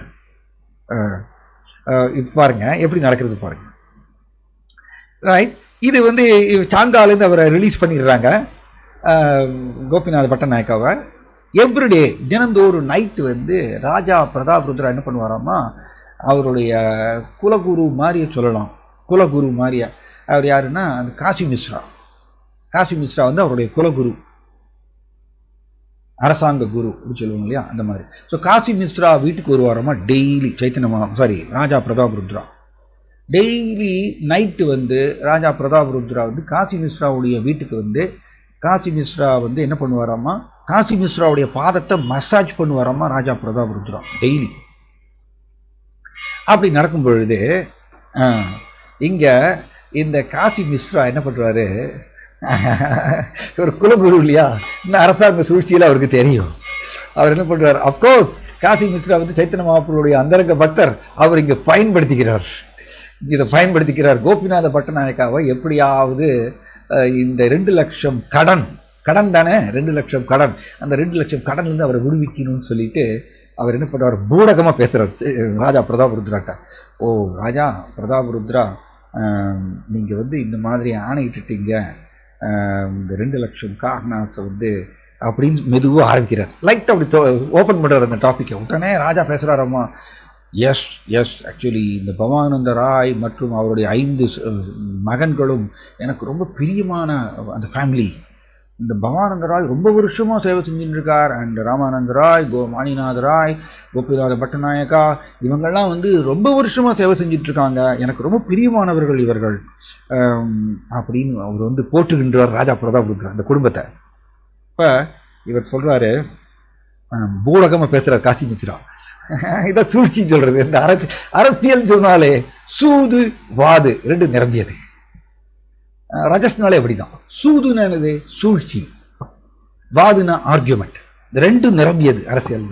ரஜசுடைய வேலையை அப்படிதான். ஆர்கியூமெண்ட், வாதம் மற்றும் சூழ்ச்சினா ட்ரிக்கு, இது நடந்துட்டே தான் இருக்கும். அது ரஜசுடைய வேலை அப்படிதான். அதனால இவர் அதை பயன்படுத்திக்கிறார், கோபிநாத பட்டநாயக்காவை காப்பாற்றுங்கிறதுக்கோசரம் இதை பயன்படுத்திக்கிறார். காசி மிஸ்ரா பூடகமா பேசுறாரு. ஓ ராஜா, சைத்தன்ய மகாபிரபுடைய விருப்பம், அதாவது சொல்றார், கோபிநாத பட்டநாயக்கா வந்து சைத்தன்ய மகாபிரபுடைய பிரியமான பக்தர் அப்படின்னு மெதுவாக போட்டு நிறுத்துறார். இவர் உடனே ராஜா பிரதாப் ருத்ரா பேசுறார், எஸ் எனக்கு வந்து கோபிநாத பட்டநாயக்கா எனக்கு ரொம்ப பிரியமான ஒரு சேவகன், அவருக்கு நான் எதுக்கு வந்து சாங்கா தண்டனை கொடுக்கணும், எனக்கு தெரியாம நடந்துருச்சு, இது எனக்கு தெரியவே தெரியாது. இது ஆக்சுவலி அது உண்மைதான், ராஜாவுக்கு தெரியவே தெரியாது. படஜானா தான் ட்ரிக் பண்ணி அது பண்ணிடுறாரு. அவர் சொல்றாரு, ரொம்ப இம்பார்ட்டன்ட் பாயிண்ட், எனக்கு சைத்தன்ய மகாபிரபுடைய சங்கம் தான் எனக்கு முக்கியம், அதுக்கோசரம் நான் என்ன வேணா தியாகம் பண்ணுவேன். இந்த 2 லட்சம் காகனாத்து வந்து எனக்கு ஒரு பெரிய பொருட்டே அல்ல, நிமிஷ நேரத்தில் நான் வந்து அதை இது பண்ணிடுவேன், தள்ளுபடி பண்ணிடுவேன். அவர் அதை கட்ட வேண்டிய அவசியமே இல்லையே, அது கவர்மெண்ட்டுக்கு இந்த 2 லட்சம் காகனாத்தை அவர் கட்டணும்னு அவசியம் இல்லை. எனக்கு சைத்தன்ய மகாபிரபுடைய சங்கம் தான் எனக்கு ரொம்ப முக்கியம். எனக்கு சைத்தன்ய மகாபிரபுடைய சங்கம் எனக்கு கிடைக்கும்னா நான் வந்து இந்த ராஜ்யத்தையே துறக்கிறதுக்கு நான் தயாரா இருக்கேன். 2 லட்சம் காகனாத்து என்னது கேவலம், அதை ஈஸியாக நான் தள்ளுபடி பண்றேன் அப்படின்னு சொல்றாங்க. காசி மிஸ்ராட்ட பேசிட்டு இருக்காரு சீக்கிரட்டா. காசி மிஸ்ரா என்ன சொல்றாரு, நோ நோ நோ நோ அப்படி இல்லை, சைத்தன்ய மகாபிரபு வந்து நீங்க இந்த மாதிரியா அவருடைய பக்தர்னு சொல்லிட்டு நீங்க 2 லட்சம் காகனாத்து தள்ளுபடி பண்றதை கேட்டாருன்னா சைத்தன்ய மகாபிரபுக்கு பிடிக்காது. அது சைத்தன்ய மகாபிரபுடைய எண்ணம் அது இல்ல. நீங்க இப்படி 2 லட்சம் காகனாத்து தள்ளுபடி பண்றது அவர் அந்த மாதிரி எதிர்பார்க்கல சைத்தன்ய மகாபிரபு அப்படின்னு பூடகமா பேசுறாரு காசி மிஸ்ரா. தென் இதை கேட்டாருன்னா நீங்க வந்து கோபிநாத பட்டநாயக்கா வந்து சைத்தன்ய மகாபிரபுடைய பக்தர், அதனால நீங்க 2 லட்சம் காகனாத்தை தள்ளுபடி பண்ணிட்டீங்கன்னு இந்த செய்தியை சைத்தன்ய மகாபிரபு கேட்டாருன்னா அவர் ரொம்ப வருந்துவார், அது அவருடைய விருப்பம் அல்ல அப்படின்னு சொல்றாரு காசி மிஸ்ரா. தென் ராஜா பிரதாப் ருத்ரா என்ன சொல்றாரு, அவரு இந்த அரசியல் அவருக்கு தெரிஞ்சவர் தானே. ஸோ ராஜா பிரதாப் ருத்ரா என்ன பண்றாரு, சரி காசி மிஸ்ரா நீங்க என்ன பண்ணணும்னா நீங்க சைத்தன்ய மகாபிரபுட்ட சொல்லுங்க. எப்படி சொல்லணும்னா, அவர் வந்து இந்த ஃபேமிலி வந்து இந்த பவானந்த ராயுடைய ஃபேமிலி வந்து ராஜா பிரதாப் ருத்ராவுக்கு பிரியமான ஃபேமிலி, ரொம்ப வருஷமா அவங்க வந்து அரசாங்க சேவை செஞ்சுட்டு இருக்காங்க. அதனால ராஜா பிரதாப் ருத்ராவுக்கு இயற்கையாகவே இந்த ஃபேமிலி மேல ரொம்ப பிரியம். அந்த பிரியத்தினால அவர் வந்து இந்த 2 லட்சம் காகனாத்தை வந்து தள்ளுபடி பண்ணிட்டாருன்னு சொல்லுங்க அப்படின்னு சொல்லி இவர் வந்து சஜஷன் கொடுக்குறார் ராஜா பிரதாப் ருத்ரா. ஒரு வழியாக இப்படியாக காசி மிஸ்ரா ஏதோ பண்ணி ட்ரிக் பண்ணி இவர் 2 லட்சம் காகனாத்தை கட்டுறதை வந்து ராஜா வாயிலிருந்தே வர்ற மாதிரி பண்ணிட்டார். தென் ராஜா உடனே நேர அரண்மனைக்கு போறார். போன உடனே கோபிநாத பட்டநாயக்காவை கூப்பிடுறார். கோபிநாத பட்டநாயக்காவையும் கூப்பிடுறார் அண்ட் படஜானாவையும் கூப்பிடுறார், 2 பேரையும் கூப்பிடுறார். 2 பேரும் வராங்க. படஜானாவுக்கு பயங்கர பொறாமை கோபிநாத பட்டநாயக்கா மேல. அண்ட் கோபிநாத பட்டநாயக்கா வர்றார், தலையை குறிஞ்சிட்டு அங்கே வர்றார். தென் ராஜா பிரதாபருத்ரன், இது பியூட்டிஃபுல், அவருடைய பிஹேவியர் பாருங்க, எப்படி பாருங்க, எதற்கு வேல்யூ கொடுக்குறாரு பாருங்க. ராஜா பிரதாபருத்ரா பணத்துக்கு வேல்யூ கொடுக்கல, அவர் வேல்யூ கொடுத்தது சைத்தன்ய மகாபிரபுடைய சங்கத்துக்கு வேல்யூ கொடுக்குறாரு. நாம் இதை ஒரு கிளாஸ்ல டிஸ்கஸ் பண்ணிட்டு இருந்தோம். நாம் சப்போஸ் பக்தர்களுக்கு நடுவில் நம்ம பணம் கொடுக்கல் வாங்கல் பண்றோம்னு வச்சுக்கோங்க. பணம் கொடுக்கல் வாங்கல் பண்ணுறோம். சப்போஸ் 10,000 ரூபா நீங்கள் இன்னொரு பக்தருக்கு நீங்கள் லோன் கொடுக்குறீங்கன்னு வச்சுக்கோங்க. இன்னொரு பக்தருக்கு 10,000 ரூபா லோன் கொடுக்குறீங்க. அவர் சொல்கிறார், நான் உங்களுக்கு 4 மாதத்தில் இந்த 10,000 ரூபாய் நான் திருப்பி செலுத்திடுறேங்க அப்படின்னு ஒரு அக்ரிமெண்ட் அவர் சொல்லிட்டு உங்களுக்கு கொடுக்குறாரு 10,000 ரூபா. ஆனால் அந்த 4 மாதத்தில் அவரால் செலுத்த முடியல அந்த 10,000 ரூபாயை. அப்போ என்ன ஆகுறதுன்னா, நம்ம ராஜா பிரதாபருத்ரா மாதிரி நடந்துக்க மாட்டோம். ராஜா பிரதாபருத்ரா என்ன சொல்றாரு, எனக்கு இந்த 2 லட்சம் காகனாஸ் கேவலம், அது எனக்கு ஒரு பொருட்டே அல்ல. எனக்கு சைத்தன்ய மகாபிரபுடைய சங்கம் எனக்கு வேணும். எனக்கு சைத்தன்ய மகாபிரபுடைய சங்கம் கிடைக்கணும்னா நான் ராஜ்யத்தை துறக்கிறதுக்கு தயார் அப்படிங்கிறோம். நம்ம அந்த மாதிரி நடந்து கொள்ள மாட்டோம். அதுக்கு பேர் தான் அந்த பொய் அகங்காரம். பொய் அகங்காரத்தில் நம்ம சிக்கி இருக்கிறதுனால நமக்கு வேல்யூ, இப்ப மதிப்பு எதற்கு கொடுப்போம்னா பணத்துக்கு தான் கொடுப்போம். பட் ஸ்ரீல பக்தி வினோத் தாக்கூர் எப்படி பாடுறாரு, அவர் கிருஷ்ண மாதா, கிருஷ்ண பிதா, கிருஷ்ண தன பிரான். கிருஷ்ணர் தான் தனம். ஒரு தூய பக்தருக்கு பொக்கிஷம், செல்வம் யாருன்னா கிருஷ்ணர் தான். கிருஷ்ணர் தான் பொக்கிஷம்னு பக்தி வினோத் தாக்கூர் பாடுறாரு. ஸோ இதுதான் நாம் பொய் அகங்காரத்தில் சிக்கி இருக்கிறதுனால நமக்கு வேல்யூ ஜட ரீதியான வஸ்துக்களுக்கு தான் வேல்யூ கொடுப்போம். தராசில் எடுத்து போட்டோன்னு வச்சுக்கோங்க, நம்மளுடைய நம்பிக்கை ஜட ரீதியான விஷயங்களுக்கு நம்மளுடைய நம்பிக்கை ஜட ரீதியான விஷயங்கள் மேல அதிகம். அண்ட் கிருஷ்ணா சைத்தன்ய மகாபிரபு மேல இருக்கக்கூடிய நம்பிக்கை தராசில் வச்சுன்னா அது மேலே போயிடும், அது கம்மியாக தான் இருக்கும். அதுக்கு பேர் தான் கட்டுண்ட நிலை, அதுக்கு பேர் தான் நம்ம பொய் அகங்காரத்தில் சிக்கி இருக்கோம்னு சொல்றோம். அதை ஆர்டிஃபிஷியலாக நம்ம அதை தாண்ட முடியாது. நம்மளுடைய பக்தி அதிகரிக்கிறதுனால நம்மளுடைய கவர்ச்சி கொஞ்சம் கொஞ்சமாக குறைஞ்சிட்டே போகும். சரி, ஸோ இவர் என்ன பண்றார், ராஜா பிரதாபருத்ரா கோபிநாத பட்டநாயக்காவை கூப்பிடுறார். கூப்பிட்டு அவர்கிட்ட சொல்றார், ஓ கோபிநாத பட்டநாயக்கா, ரைட், உங்களை நான் இந்த 2 லட்சம் காகனாஸ் நீங்க கட்டுறதுலேருந்து நான் உங்களை தள்ளுபடி பண்றேன். நீங்க அதை கட்ட வேண்டிய அவசியம் இல்லை. உங்களுக்கு ஏதாவது உங்களுக்கு பண கஷ்டம்னா எங்கிட்ட சொல்லுங்க, நான் உங்களுக்கு அதை நிவர்த்தி செய்கிறேன்.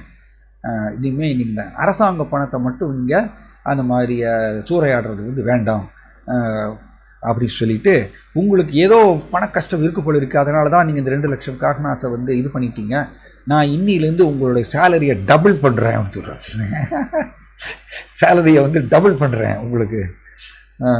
இவருக்கு ஒரே இன்ப அதிர்ச்சின்னு சொல்லுவோம்ல தமிழ்ல, இன்ப அதிர்ச்சி, பயங்கர ஷாக்.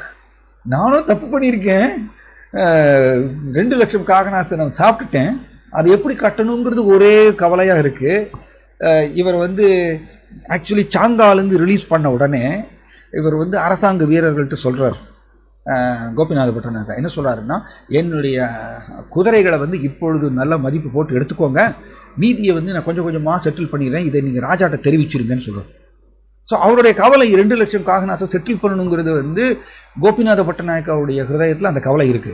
அப்படி இருக்கும் பொழுது அந்த கோபிநாத பட்டநாயக்கா இப்போ ராஜா பிரதாபருத்ரா சொல்றாரு, உங்களுடைய 2 லட்சம் காகனாசன் அந்த கடனை நான் தள்ளுபடி பண்ணுறேன், நீங்கள் கட்ட வேண்டாம். கவர்மெண்ட்ல சம்டைம்ஸ் விவசாய கடனை தள்ளுபடி பண்ணுவாங்க, அது மாதிரி ரைட். ஸோ இவருக்கு இன்ப அதிர்ச்சி. அதுக்கும் மேல இவர் என்ன சொல்றாரு, உங்களுக்கு ஏதோ பண கஷ்டப்போல இருக்கு, ஸோ உங்களுடைய சேலரியை நான் டபுள் பண்றேன்னு சொன்னாங்க. இன்னும் ஒரு கண்ணெல்லாம் அகண்டு விரிந்து போறது. தென் அதுக்கு மேல இவர் என்ன பண்றாராமா, நீங்க சைத்தன்ய மகாபிரபுடைய நெருங்கிய பக்தர், உங்களை நான் மரியாதை செலுத்தணும்னு சொல்லி பிரதாபருத்ரா என்ன பண்றாராமா, அவரோட தலையில சில்க் டர்பனை கட்டுறாராமா. சில்க் டர்பன் கட்டி திரும்பவும் அந்த ஏரியாவுக்கு, அந்த குறிப்பிட்ட ஏரியாவுக்கு உங்களை நான் டாக்ஸ் கலெக்டராக நான் அப்பாயிண்ட் பண்ணுறேன், நீங்கள் போங்க அப்படின்னு சொல்கிறார். அப்போ அதுக்கு முன்னாடி என்ன சொல்கிறாருன்னா, ராஜா பிரதாபருத்ரா என்ன சொல்றாருன்னா, ஓ கோபிநாத பட்டநாயக்கா, திரும்ப அந்த ஏரியாவுக்கு உன்னை டாக்ஸ் கலெக்டரை அப்பாயிண்ட் பண்றேன், உன்னுடைய சேலரி டபுள் ஆயிருச்சு, உன்னை நான் மரியாதை செலுத்துகின்றேன்னு சொல்லிட்டு ஒரு தலையில சில்க் டர்பனை கட்டிட்டு அதுக்கப்புறம் என்ன சொல்றாருன்னா, நீ அந்த ஏரியாவுக்கு போய் டாக்ஸ் கலெக்டர் ரோலை எடுத்துக்கிறதுக்கு முன்னாடி நேரடியாக ஃபர்ஸ்ட் சைத்தன்ய மகாபிரபு போய் சந்தித்து அவருடைய ஆசீர்வாதத்தை வாங்கிக்கொள் அப்படின்னு சொல்றாரு. பிரதாபருத்ரா இந்த மாதிரி சொல்றாரு. ஷாக், இன்ப அதிர்ச்சின்னு சொல்ற மாதிரியா, ஒரு தலையில சில்க் டர்பன், அவருடைய சேலரி டபுள் ஆயிருச்சு, 2 லட்சம் காகனாஸ் தள்ளுபடி பண்ணிட்டாரு, சாங்கா தண்டனையிலிருந்து அவருக்கு விடுதலை. ஒரே சந்தோஷத்தோடு தன்னுடைய வீட்டுக்கு போறார். நான் பவானந்த ராய் அப்பா தன்னுடைய 5 சகோதரர்களையும், ஆக்சுவலி என்ன ஆச்சாமா, நடுவுல கோபிநாத பட்டநாயக்கா இந்த மாதிரி 2 லட்சம் காகனாஸ் சாப்பிட்ட உடனே வாணிநாத ராயாவுடைய குடும்பத்தையும் அரெஸ்ட் பண்ணிடுறாங்களாமா. இந்த படஜானா அதை பண்ணிடுறாரு. அவங்கெல்லாம் விடுவிக்கப்படுறாங்க. இப்ப விடுவிக்கப்பட்டு இப்ப 5 சகோதரர்கள் மற்றும் பவானந்த ராய் குடும்ப சகிதமாக சைத்தன்ய மகாபிரபு நோக்கி வராங்க. அண்ட் பவானந்த ராய் சைத்தன்ய மகாபிரபு நோக்கி அவரை புகழ்ந்து பேசுறாரு. உங்களுடைய கருணை, எல்லாரும் சைத்தன்ய மகாபிரபு பாதங்களை தொட்டு வணங்குறாங்க. பவானந்த ராய் லீடு பண்றாரு, ஏன்னா அவர் தான் அப்பா. பவானந்த ராய் போற்றுகின்றார், ஓ மகாபிரபு, உங்களுடைய கருணையினாலதான் என்னுடைய மகன் கோபிநாத பட்டநாயக்கா இந்த சாங்கா தண்டனையிலிருந்து விடுவிக்கப்பட்டார். என்னுடைய இன்னொரு மகன் வாணிநாத ராய் கைது செய்ததிலிருந்து விடுவிக்கப்பட்டார். எல்லாமே உங்களுடைய கருணை தான் அப்படின்னு சொல்லி அது மேல் சொல்றார். நீங்க உங்களுடைய கருணை ரொம்ப ரொம்ப சூக்ஷ்மமானது. நீங்க என்னுடைய மகன் கோபிநாத பட்டநாயக்காவை சாங்காலிருந்து மட்டும் விடுவிக்கவில்லை, அவருக்கு சேலரியை நீங்க டபுள் பண்ணியிருக்கீங்க, அவருக்கு மீண்டும் டாக்ஸ் கலெக்டருங்கிற அந்த பதவியை கொடுத்துட்டீங்க, அவருக்கு அவருக்கு 2 லட்சம் காகனாசு தள்ளுபடி பண்ணிட்டீங்க, இது எல்லாமே நீங்க பண்ணியிருக்கீங்க, இது உங்களுடைய கருணை அப்படின்னு சொல்லிட்டு பவானந்த ராய் சைத்தன்ய மகாபிரபு போட்டுக்கின்றார். அண்ட் இதெல்லாம் நடந்ததுக்கு அப்புறம் கோபிநாத பட்டநாயக்கா சைத்தன்ய மகாபிரபு பாரக்கமலத்தில் விழுந்து நமஸ்காரம் பண்ணி அழறாராமா. அப்போ அவர் சொல்றாரு ஒரு இம்பார்ட்டன்ட் பாயிண்ட் என்ன அப்படின்னா, ஓ மகாபிரபு, நீங்க உங்களுடைய கருணையினால தான் இத்தனையும் நடந்தது.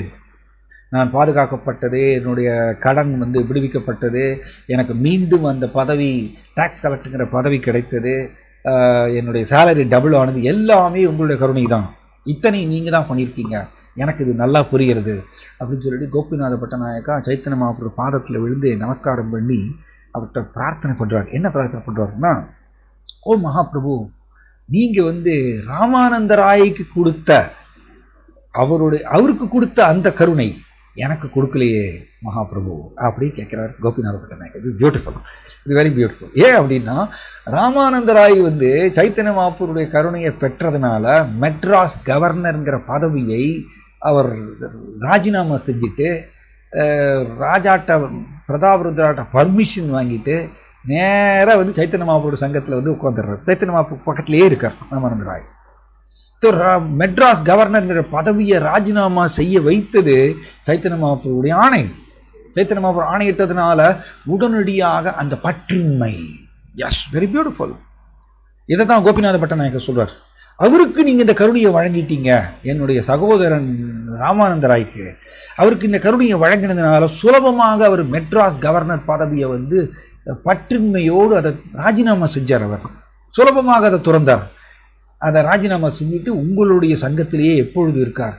ஓ மகாபிரபு, எனக்கு இந்த மாதிரிய கருணை எப்ப கொடுக்க போறீங்க? இது வெரி நைஸ். எனக்கு ஒரு விதமா கருணை கொடுத்துருக்கீங்க. என்ன கருணை? எஸ், என்னை சாங்காலஜி விடுவிச்சிட்டீங்க, எனக்கு 2 லட்சம் கடன்ல இருந்து எனக்கு விடுவிச்சிட்டீங்க, எனக்கு சம்பளம் 2 டபுள் மடங்கு கூட்டிட்டீங்க, எனக்கு திரும்பவும் டாக்ஸ் கலெக்டர் பதவியெல்லாம் கொடுத்துட்டீங்க, இதெல்லாம் ஓகே. பட் ராமானந்த ராய்க்கு கொடுத்த கருணை எனக்கு எப்ப கொடுக்க போறீங்க? அதாவது எப்பொழுது என்னை இந்த ஜடக்கவர்ச்சியிலிருந்து என்னை விடுவிக்க போறீங்க? அந்த கருணை எப்பொழுது எனக்கு கொடுக்க போறீங்க? நீங்க அவருக்கு கொடுத்துருக்கீங்களே, என்னுடைய சகோதரனுக்கு எனக்கு கொடுக்கலையேன்னு அவர் வேண்டுறாரு. இது வெரி பியூட்டிஃபுல். இதுதான் ஆக்சுவலி ஆன்மீக முன்னேற்றம் அப்படின்னா, இந்த ஜடக்கவர்ச்சியிலிருந்து விடுபட வேண்டும், ஜடக்கவர்ச்சியிலிருந்து அந்த பற்றின்மை வரணும். ஜடக்கவர்ச்சியிலிருந்து எந்த அளவுக்கு பற்றின்மை நம்மளுக்கு உருவாகிறதோ அந்த அளவுக்கு தான் நம்ம ஆன்மீகத்தில் முன்னேறோங்கிறது தெரிஞ்சுக்கலாம். மெஷர்மெண்ட் அளவு, அது டைரக்ட் அளவு. அதை வந்து கோபிநாத பட்டநாயக்கா இந்த மகாபிரபுட்ட கேட்குறாரு. நான் லாஸ்ட் அதோட நான் முடிச்சிடுறேன். சைத்தன்ய மகாபிரபு கோபிநாத பட்டநாயக்காவுக்கு உபதேசம் கொடுக்குறார். என்ன உபதேசம் கொடுக்குறாருன்னா, ஓ கோபிநாத பட்டநாயக்கா, கவர்மெண்ட்டுடைய சொத்து வந்து பிராமணருடைய சொத்தை விட பரிசுத்தமானது. சாதாரணமாக ஒரு பிராமணருடைய சொத்தை நம்ம வந்து அபகரித்தோம்னா அதுக்கு பெரிய தண்டனை கிடைக்கும். ஸோ சைத்தன்ய மகாபிரபு சொல்றாரு, பிராமணருடைய சொத்தை விட ரொம்ப ரொம்ப ரொம்ப பரிசுத்தமானது கவர்மெண்ட்டுடைய சொத்து. அதனால கவர்மெண்ட்டுடைய சொத்து இனிமே நீ வந்து டாக்ஸ் கலெக்ட் பண்ணதுக்கப்புறம் முதல் வேலையாக கவர்மெண்ட்டுக்கு சேர வேண்டியதை கொடுத்துரு. அதுக்கப்புறம் மீதி இருக்கிறத மட்டும் உன்னுடைய குடும்ப விவகாரத்துக்கு பயன்படுத்திக்கொள் அப்படிங்கிற அந்த உபதேசத்தை அவர் கொடுக்குறார் கோபிநாத பட்டநாயக்காவுக்கு. இவ்வாறாக அந்த டைமில் தான் சைத்தன்ய மகாபிரபு சொல்கிறார், பவானந்தராயை பார்த்து சொல்கிறார், ஓ பவானந்தராய், நீங்களும் உங்களுடைய மகன்களும் தொன்று தொட்டு என்னுடைய சேவையில் ஈடுபட்டு இருக்கீங்க. நீங்கள்லாம் வந்து இவர்கள்லாம் பாண்டவர்கள், நீ வந்து பாண்டு அப்படின்னு சைத்தன்ய மகாபிரபு தன் வாயால் இவர்களை பார்த்து சொல்கிறார். இவ்வாறாக இந்த பக்தர்கள் சங்கத்தில் அத்தனை பேருக்குமே தெரிகிறதாமா, கோபிநாத பட்டநாயக்கா விடுவிக்கப்பட்டது வந்து நிச்சயம் சைத்தன்ய மகாபிரபுடைய கருணையினால தான்ங்கிறது எல்லா பக்தர்களுக்கும் தெரிகிறது. ஆனால் அது வந்து சூக்ஷ்மமான முறையில் அது நடந்திருக்கு. ஸோ இப்படியாக கோபிநாத பட்டநாயக்காவுடைய சைத்தன்ய மகாபிரபுடைய கருணையை அவர் பெறுகின்றார். நான் இங்கே முடிச்சுக்கிறேன். யாருக்காவது ஏதாவது சந்தேகம் இருந்தால் கேட்கலாம். கேள்வி, சந்தேகம், டவுட்ஸ் ஏதாவது இருந்தால் கேட்கலாம். கொஸ்டின்ஸ் ஏதாவது இருந்தால் கேட்கலாம். ஓகே, இப்போ கொஸ்டின்ஸ் ஒன்றும் இல்லை. கொஸ்டின்ஸ் இருக்குங்களா யாருக்காவது? கணவஸ்பனாம் மாதாஜி.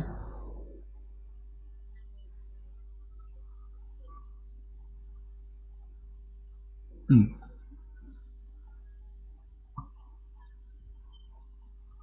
ம்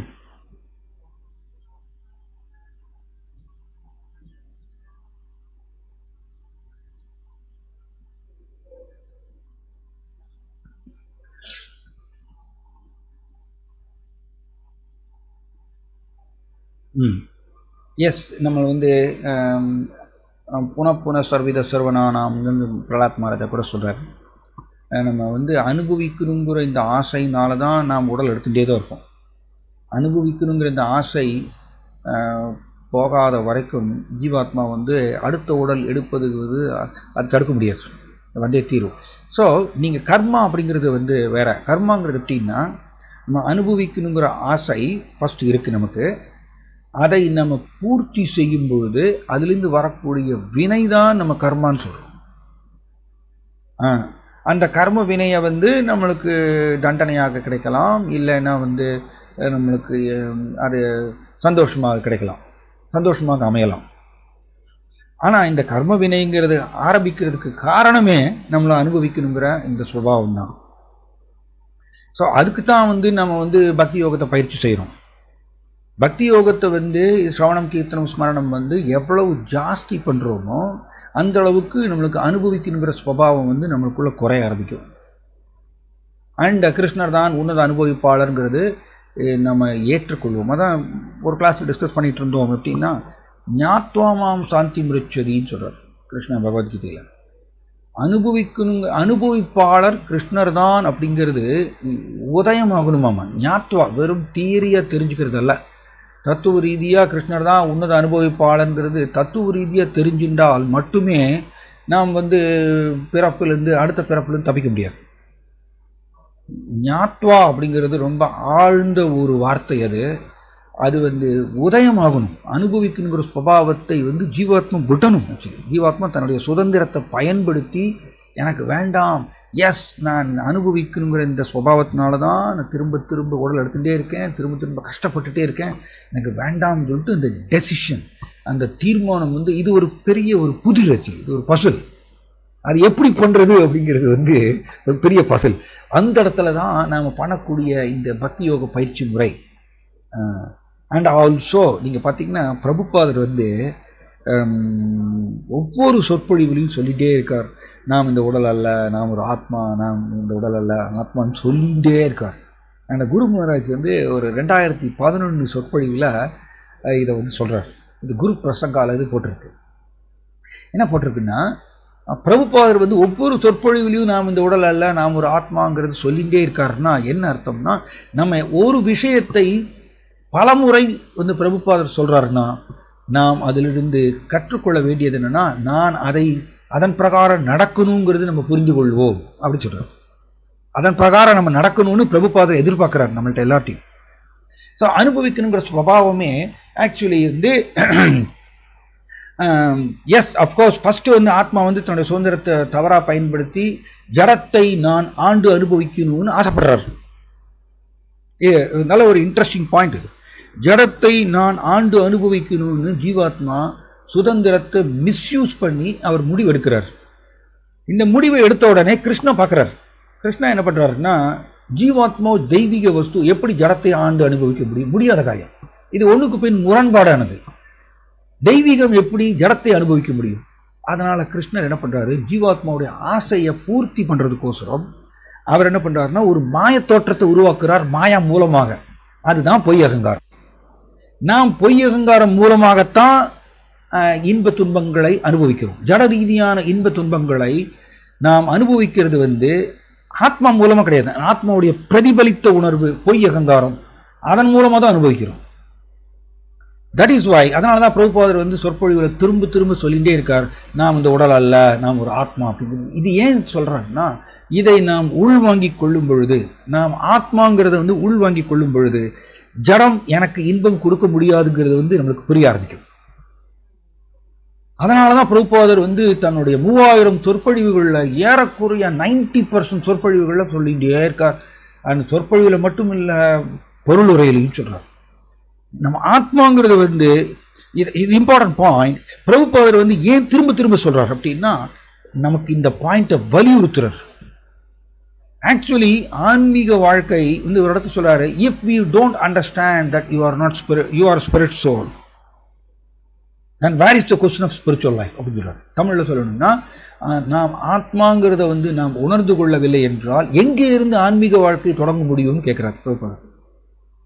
திரும்ப திரும்ப இதை வலியுறுத்தாருன்னா என்ன அர்த்தம்னா, நமக்கு ஆக்சுவலி இதை உள்ளே ஆழமாக கொண்டு போறார். நம்ம என்ன நினைச்சுக்கிறோம், பல தடவை நான் கேட்டாச்சு, ஓகே பல தடவை கேட்டாச்சு, நாம் இந்த உடல் அல்ல, நம்ம ஆத்மா, அது ஏபிசிடி, எனக்கு அது வேண்டாம், எனக்கு மேல உயர்தர கருத்துக்கள் வேணும்னு நினைக்கிறோம்.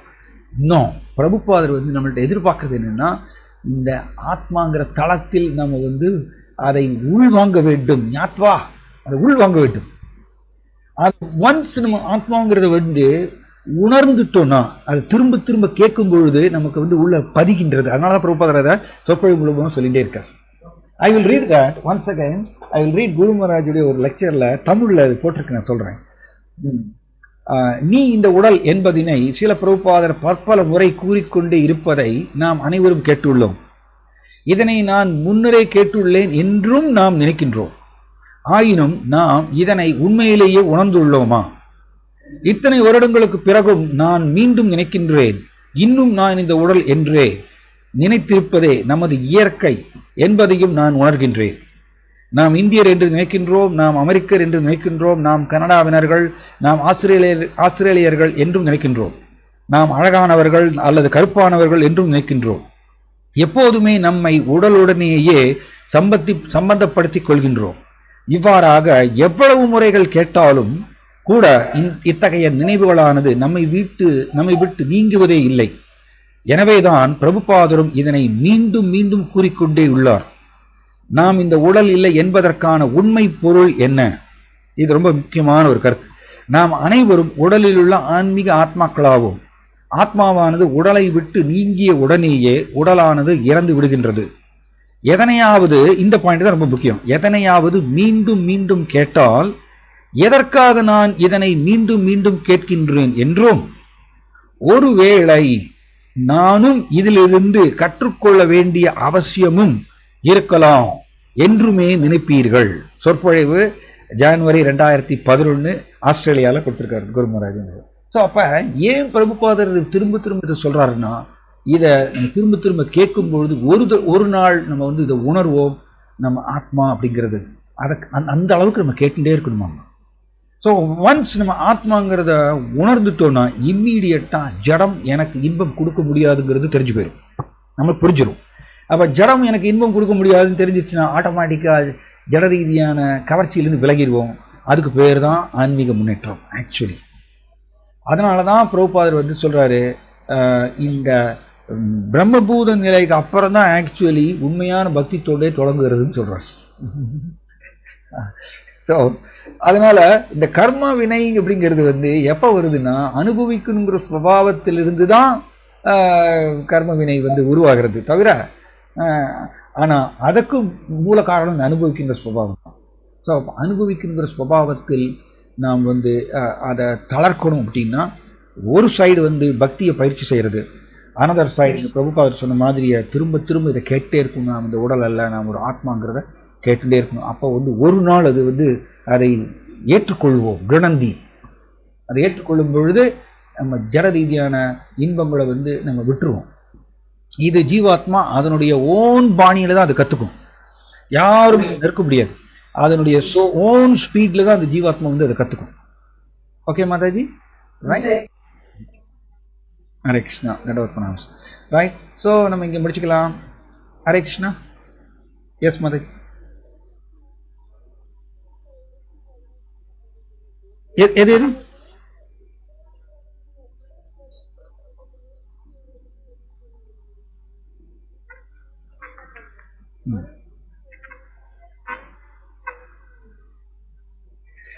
ஆக்சுவலி நம்ம எல்லாருமே உண்மையிலேயே கிருஷ்ணர் வேண்டாம்னு சொல்லிட்டு தான் வந்திருக்கோம். எப்படின்னா அதை எப்படி ஜொனிக்கிறது பாருங்க. நம்மளுடைய வாழ்க்கையில நம்ம படிக்கிறோம் பகவத்கீதையில கிருஷ்ணர் தான் உன்னத அனுபவிப்பாளர் அப்படின்னு. எல்லா புகழும் கிருஷ்ணருக்கேங்கிறது நம்ம படிக்கிறோம். பகவத்கீதையில படிக்கிறோம், பாகவதத்தில் படிக்கிறோம், ரைட்? இருந்தாலும் நம்மளுடைய நடைமுறை வாழ்க்கையில நாம் வந்து எனக்கும் புகழ் வேணும் நம்ம முயற்சி செய்கிறோம்ல. சூக்ஷ்மமாக புகழை அடையணும்னு சொல்லிட்டு நாம் வந்து சைலண்டா நம்ம முயற்சி செய்கிறோம். அதுக்கு பேர் தான் கிருஷ்ணரை வேண்டாம் நிராகரிக்கக்கூடிய தன்மை. அதுதான் நம்ம வெளிப்புற ரீதியா சொல்ல மாட்டோம். கிருஷ்ணர் எனக்கு வேண்டாம்ங்கிறது வெளிப்புற ரீதியா சொல்ல மாட்டோம். பட் செயல் ரீதியாக நாம வந்து சைலண்டா நடந்துக்கிறோம். உதாரணத்துக்கு கிருஷ்ணர் தான் உன்னத அனுபவிப்பாளர் அப்படின்னு சொல்லும் பொழுது நாம் எல்லாருமே இந்த உலகத்துல ஜடத்தை அனுபவிக்கணும்னு சைலண்டா பண்ணிட்டே தான் இருக்கோம் நம்ம எல்லாருமே. இதை வந்து மற்ற பக்தர்களுக்கு வேணா தெரியாம இருக்கலாம், ஆனா கிருஷ்ணருக்கு தெரிஞ்சிடும், பரமாத்மாவுக்கு தெரியும், அண்ட் ஆல்சோ மாயாவுக்கும் தெரியும்.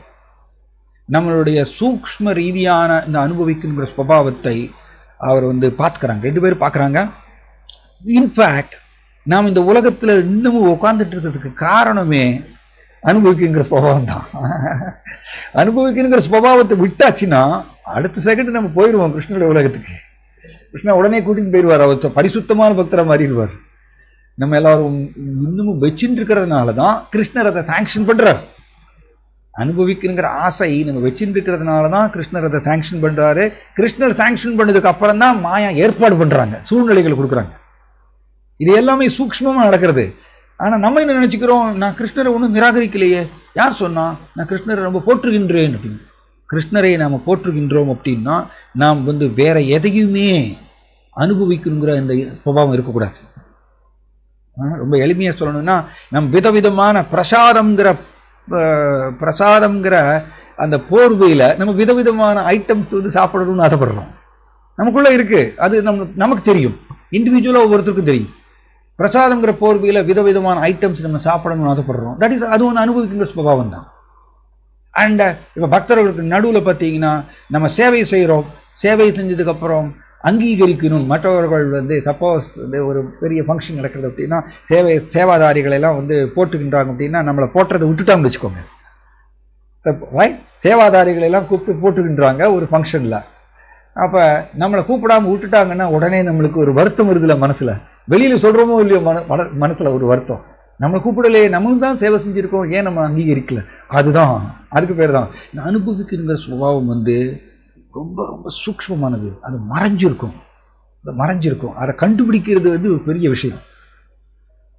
அதனால நான் கிருஷ்ணரை நான் நிராகரிக்கவில்லைங்கிறதெல்லாம், அப்ப கிருஷ்ணர் என்ன தேவையில்லாமையா நம்மளுக்கு தண்டனை கொடுக்கிறார்?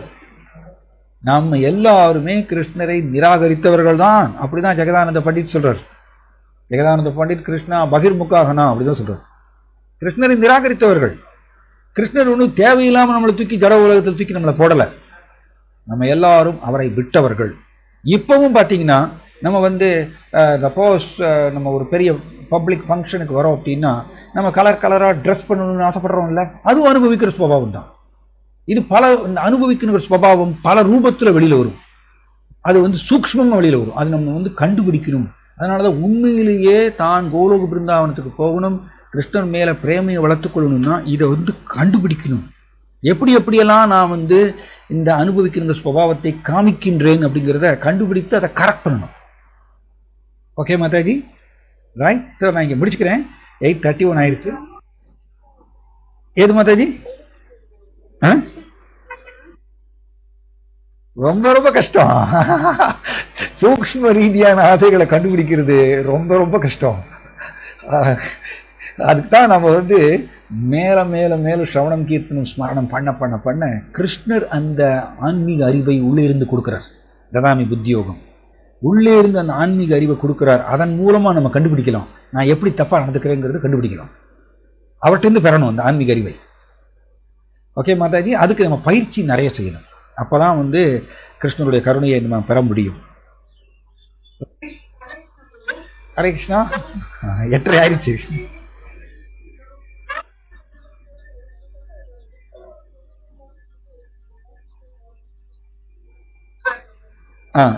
எஸ் சொல்லுங்க மாதாஜி.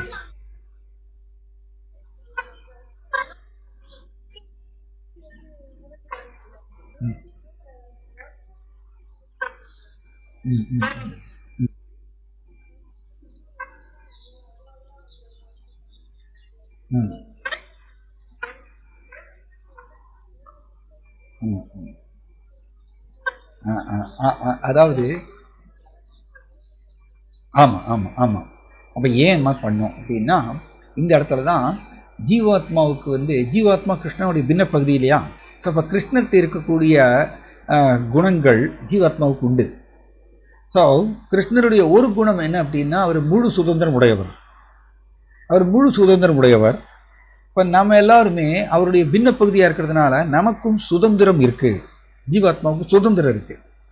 நம்ம எல்லாரும் என்ன பண்றோம், இந்த சுதந்திரத்தை நாம் எல்லாருமே தவறாக பயன்படுத்துறோம்.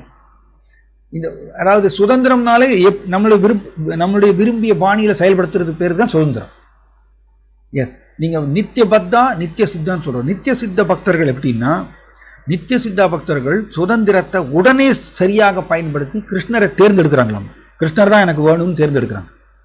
நாம எல்லாருமே என்ன பண்ணியிருக்கோம், இந்த இடத்துல தான் இந்த சுதந்திரத்தை தவறாக பயன்படுத்தி எனக்கு கிருஷ்ணர் வேண்டாம்னு அந்த ஒரு முடிவு எடுத்திருக்கோம். செப்பரேட்டா கிருஷ்ணர் இல்லாம நான் என்ஜாய் பண்ணணும் அப்படின்னு. ஸோ இது வந்து எப்படியோ நம்ம இதை பண்ணிட்டோம். இந்த தப்பை நம்ம பண்ணிட்டோம். ஏன்னா கிருஷ்ணர் இல்லாம நான் அனுபவிக்க முடியும் அப்படின்னு சொல்லிட்டு தவறாக ஒரு இதை வந்து மிஸ்யூஸ் பண்றோம் நம்ம சுதந்திரத்தை. அவ்வளவுதான். அதுக்கப்புறம் தான் ஜட உலகம் தொடங்குறது, நம்மளுடைய ஜட உலக வாழ்க்கை தொடங்குறது. இங்க வந்து நம்மளுக்கு ஜட உலகத்துல பல பல கஷ்டங்களை அனுபவிக்கும் பொழுது மீண்டும் இந்த கஷ்டத்தை எதற்கு கஷ்டங்கள் கொடுக்கப்படுகின்றன, ஒரு பக்தருக்கும் கூட பலதரப்பட்ட கஷ்டங்கள் ஏன் திணிக்கப்படுகின்றன அப்படின்னா, இந்த சுதந்திரத்தை ஒரு தடவை நம்ம மிஸ்யூஸ் பண்ணிட்டோம் இல்லையா, திரும்பவும் அந்த சுதந்திரத்தை சரியாக பயன்படுத்தி 100% நாம் விரும்ப வேண்டும். எனக்கு கிருஷ்ணர் மட்டும் எனக்கு வேணும், வேற எதுவும் எனக்கு வேண்டாம். இப்பயும் நாம் வந்து எனக்கு கிருஷ்ணரும் வேணும், அதே சமயத்துல மற்றதும் வேணும்னு சொல்றோம். நம்மளுடைய முடிவை இப்பயும் கூட நாம் பல கஷ்டங்களை அனுபவித்தாலும் கூட நம்ம என்ன உள்ள வச்சுட்டு இருக்கோம்னா, என்ன சுபாவம் வச்சுட்டு இருக்கோம்னா, எனக்கு கிருஷ்ணரும் வேணும், அதே சமயத்துல ஜட ரீதியான இன்பமும் எனக்கு வேணும். அப்படிதான் நம்ம வச்சுட்டு இருக்கோம். ஸோ இப்போ இது மாறணும். அதுக்கு தான் தண்டனை கொடுத்துட்டே இருக்காங்க. தண்டனை வர வர வர வர இது மாறும். எனக்கு கிருஷ்ணன் மட்டும்தான் எனக்கு வேணும், வேற எதுவும் எனக்கு வேண்டாம் அப்படிங்கிற 100% நம்ம சுதந்திரத்தை சரியா எப்ப பயன்படுத்துறோமோ உடனே கிருஷ்ணன் நம்மளை தூக்கிடுவார், கோலோக பிருந்தாவனுக்கு போயிடுவோம். ஸோ இப்படியாக தான் நம்ம சுதந்திரத்தை மிஸ்யூஸ் பண்ணி தான் அங்கிருந்து விழுந்தோம். ரைட்? தனியா கிருஷ்ணர் இல்லாம தனியா அனுபவிக்கணுங்கிற அந்த ஒரு டெசிஷன் நம்ம எடுத்ததுனால இப்படிதான் பிரபுபாதர் நமக்கு சொல்லித்தராரு. அண்ட் அதை நம்ம வந்து அதை ஏற்றுக்கொள்கின்றோம். ஓகே, ரைட், டைம் ஆயிடுச்சு, நான் இங்க முடிச்சுக்கிறேன். தேங்க்யூ. ஹரே கிருஷ்ணா, ஹரே கிருஷ்ணா. தேங்க்யூ.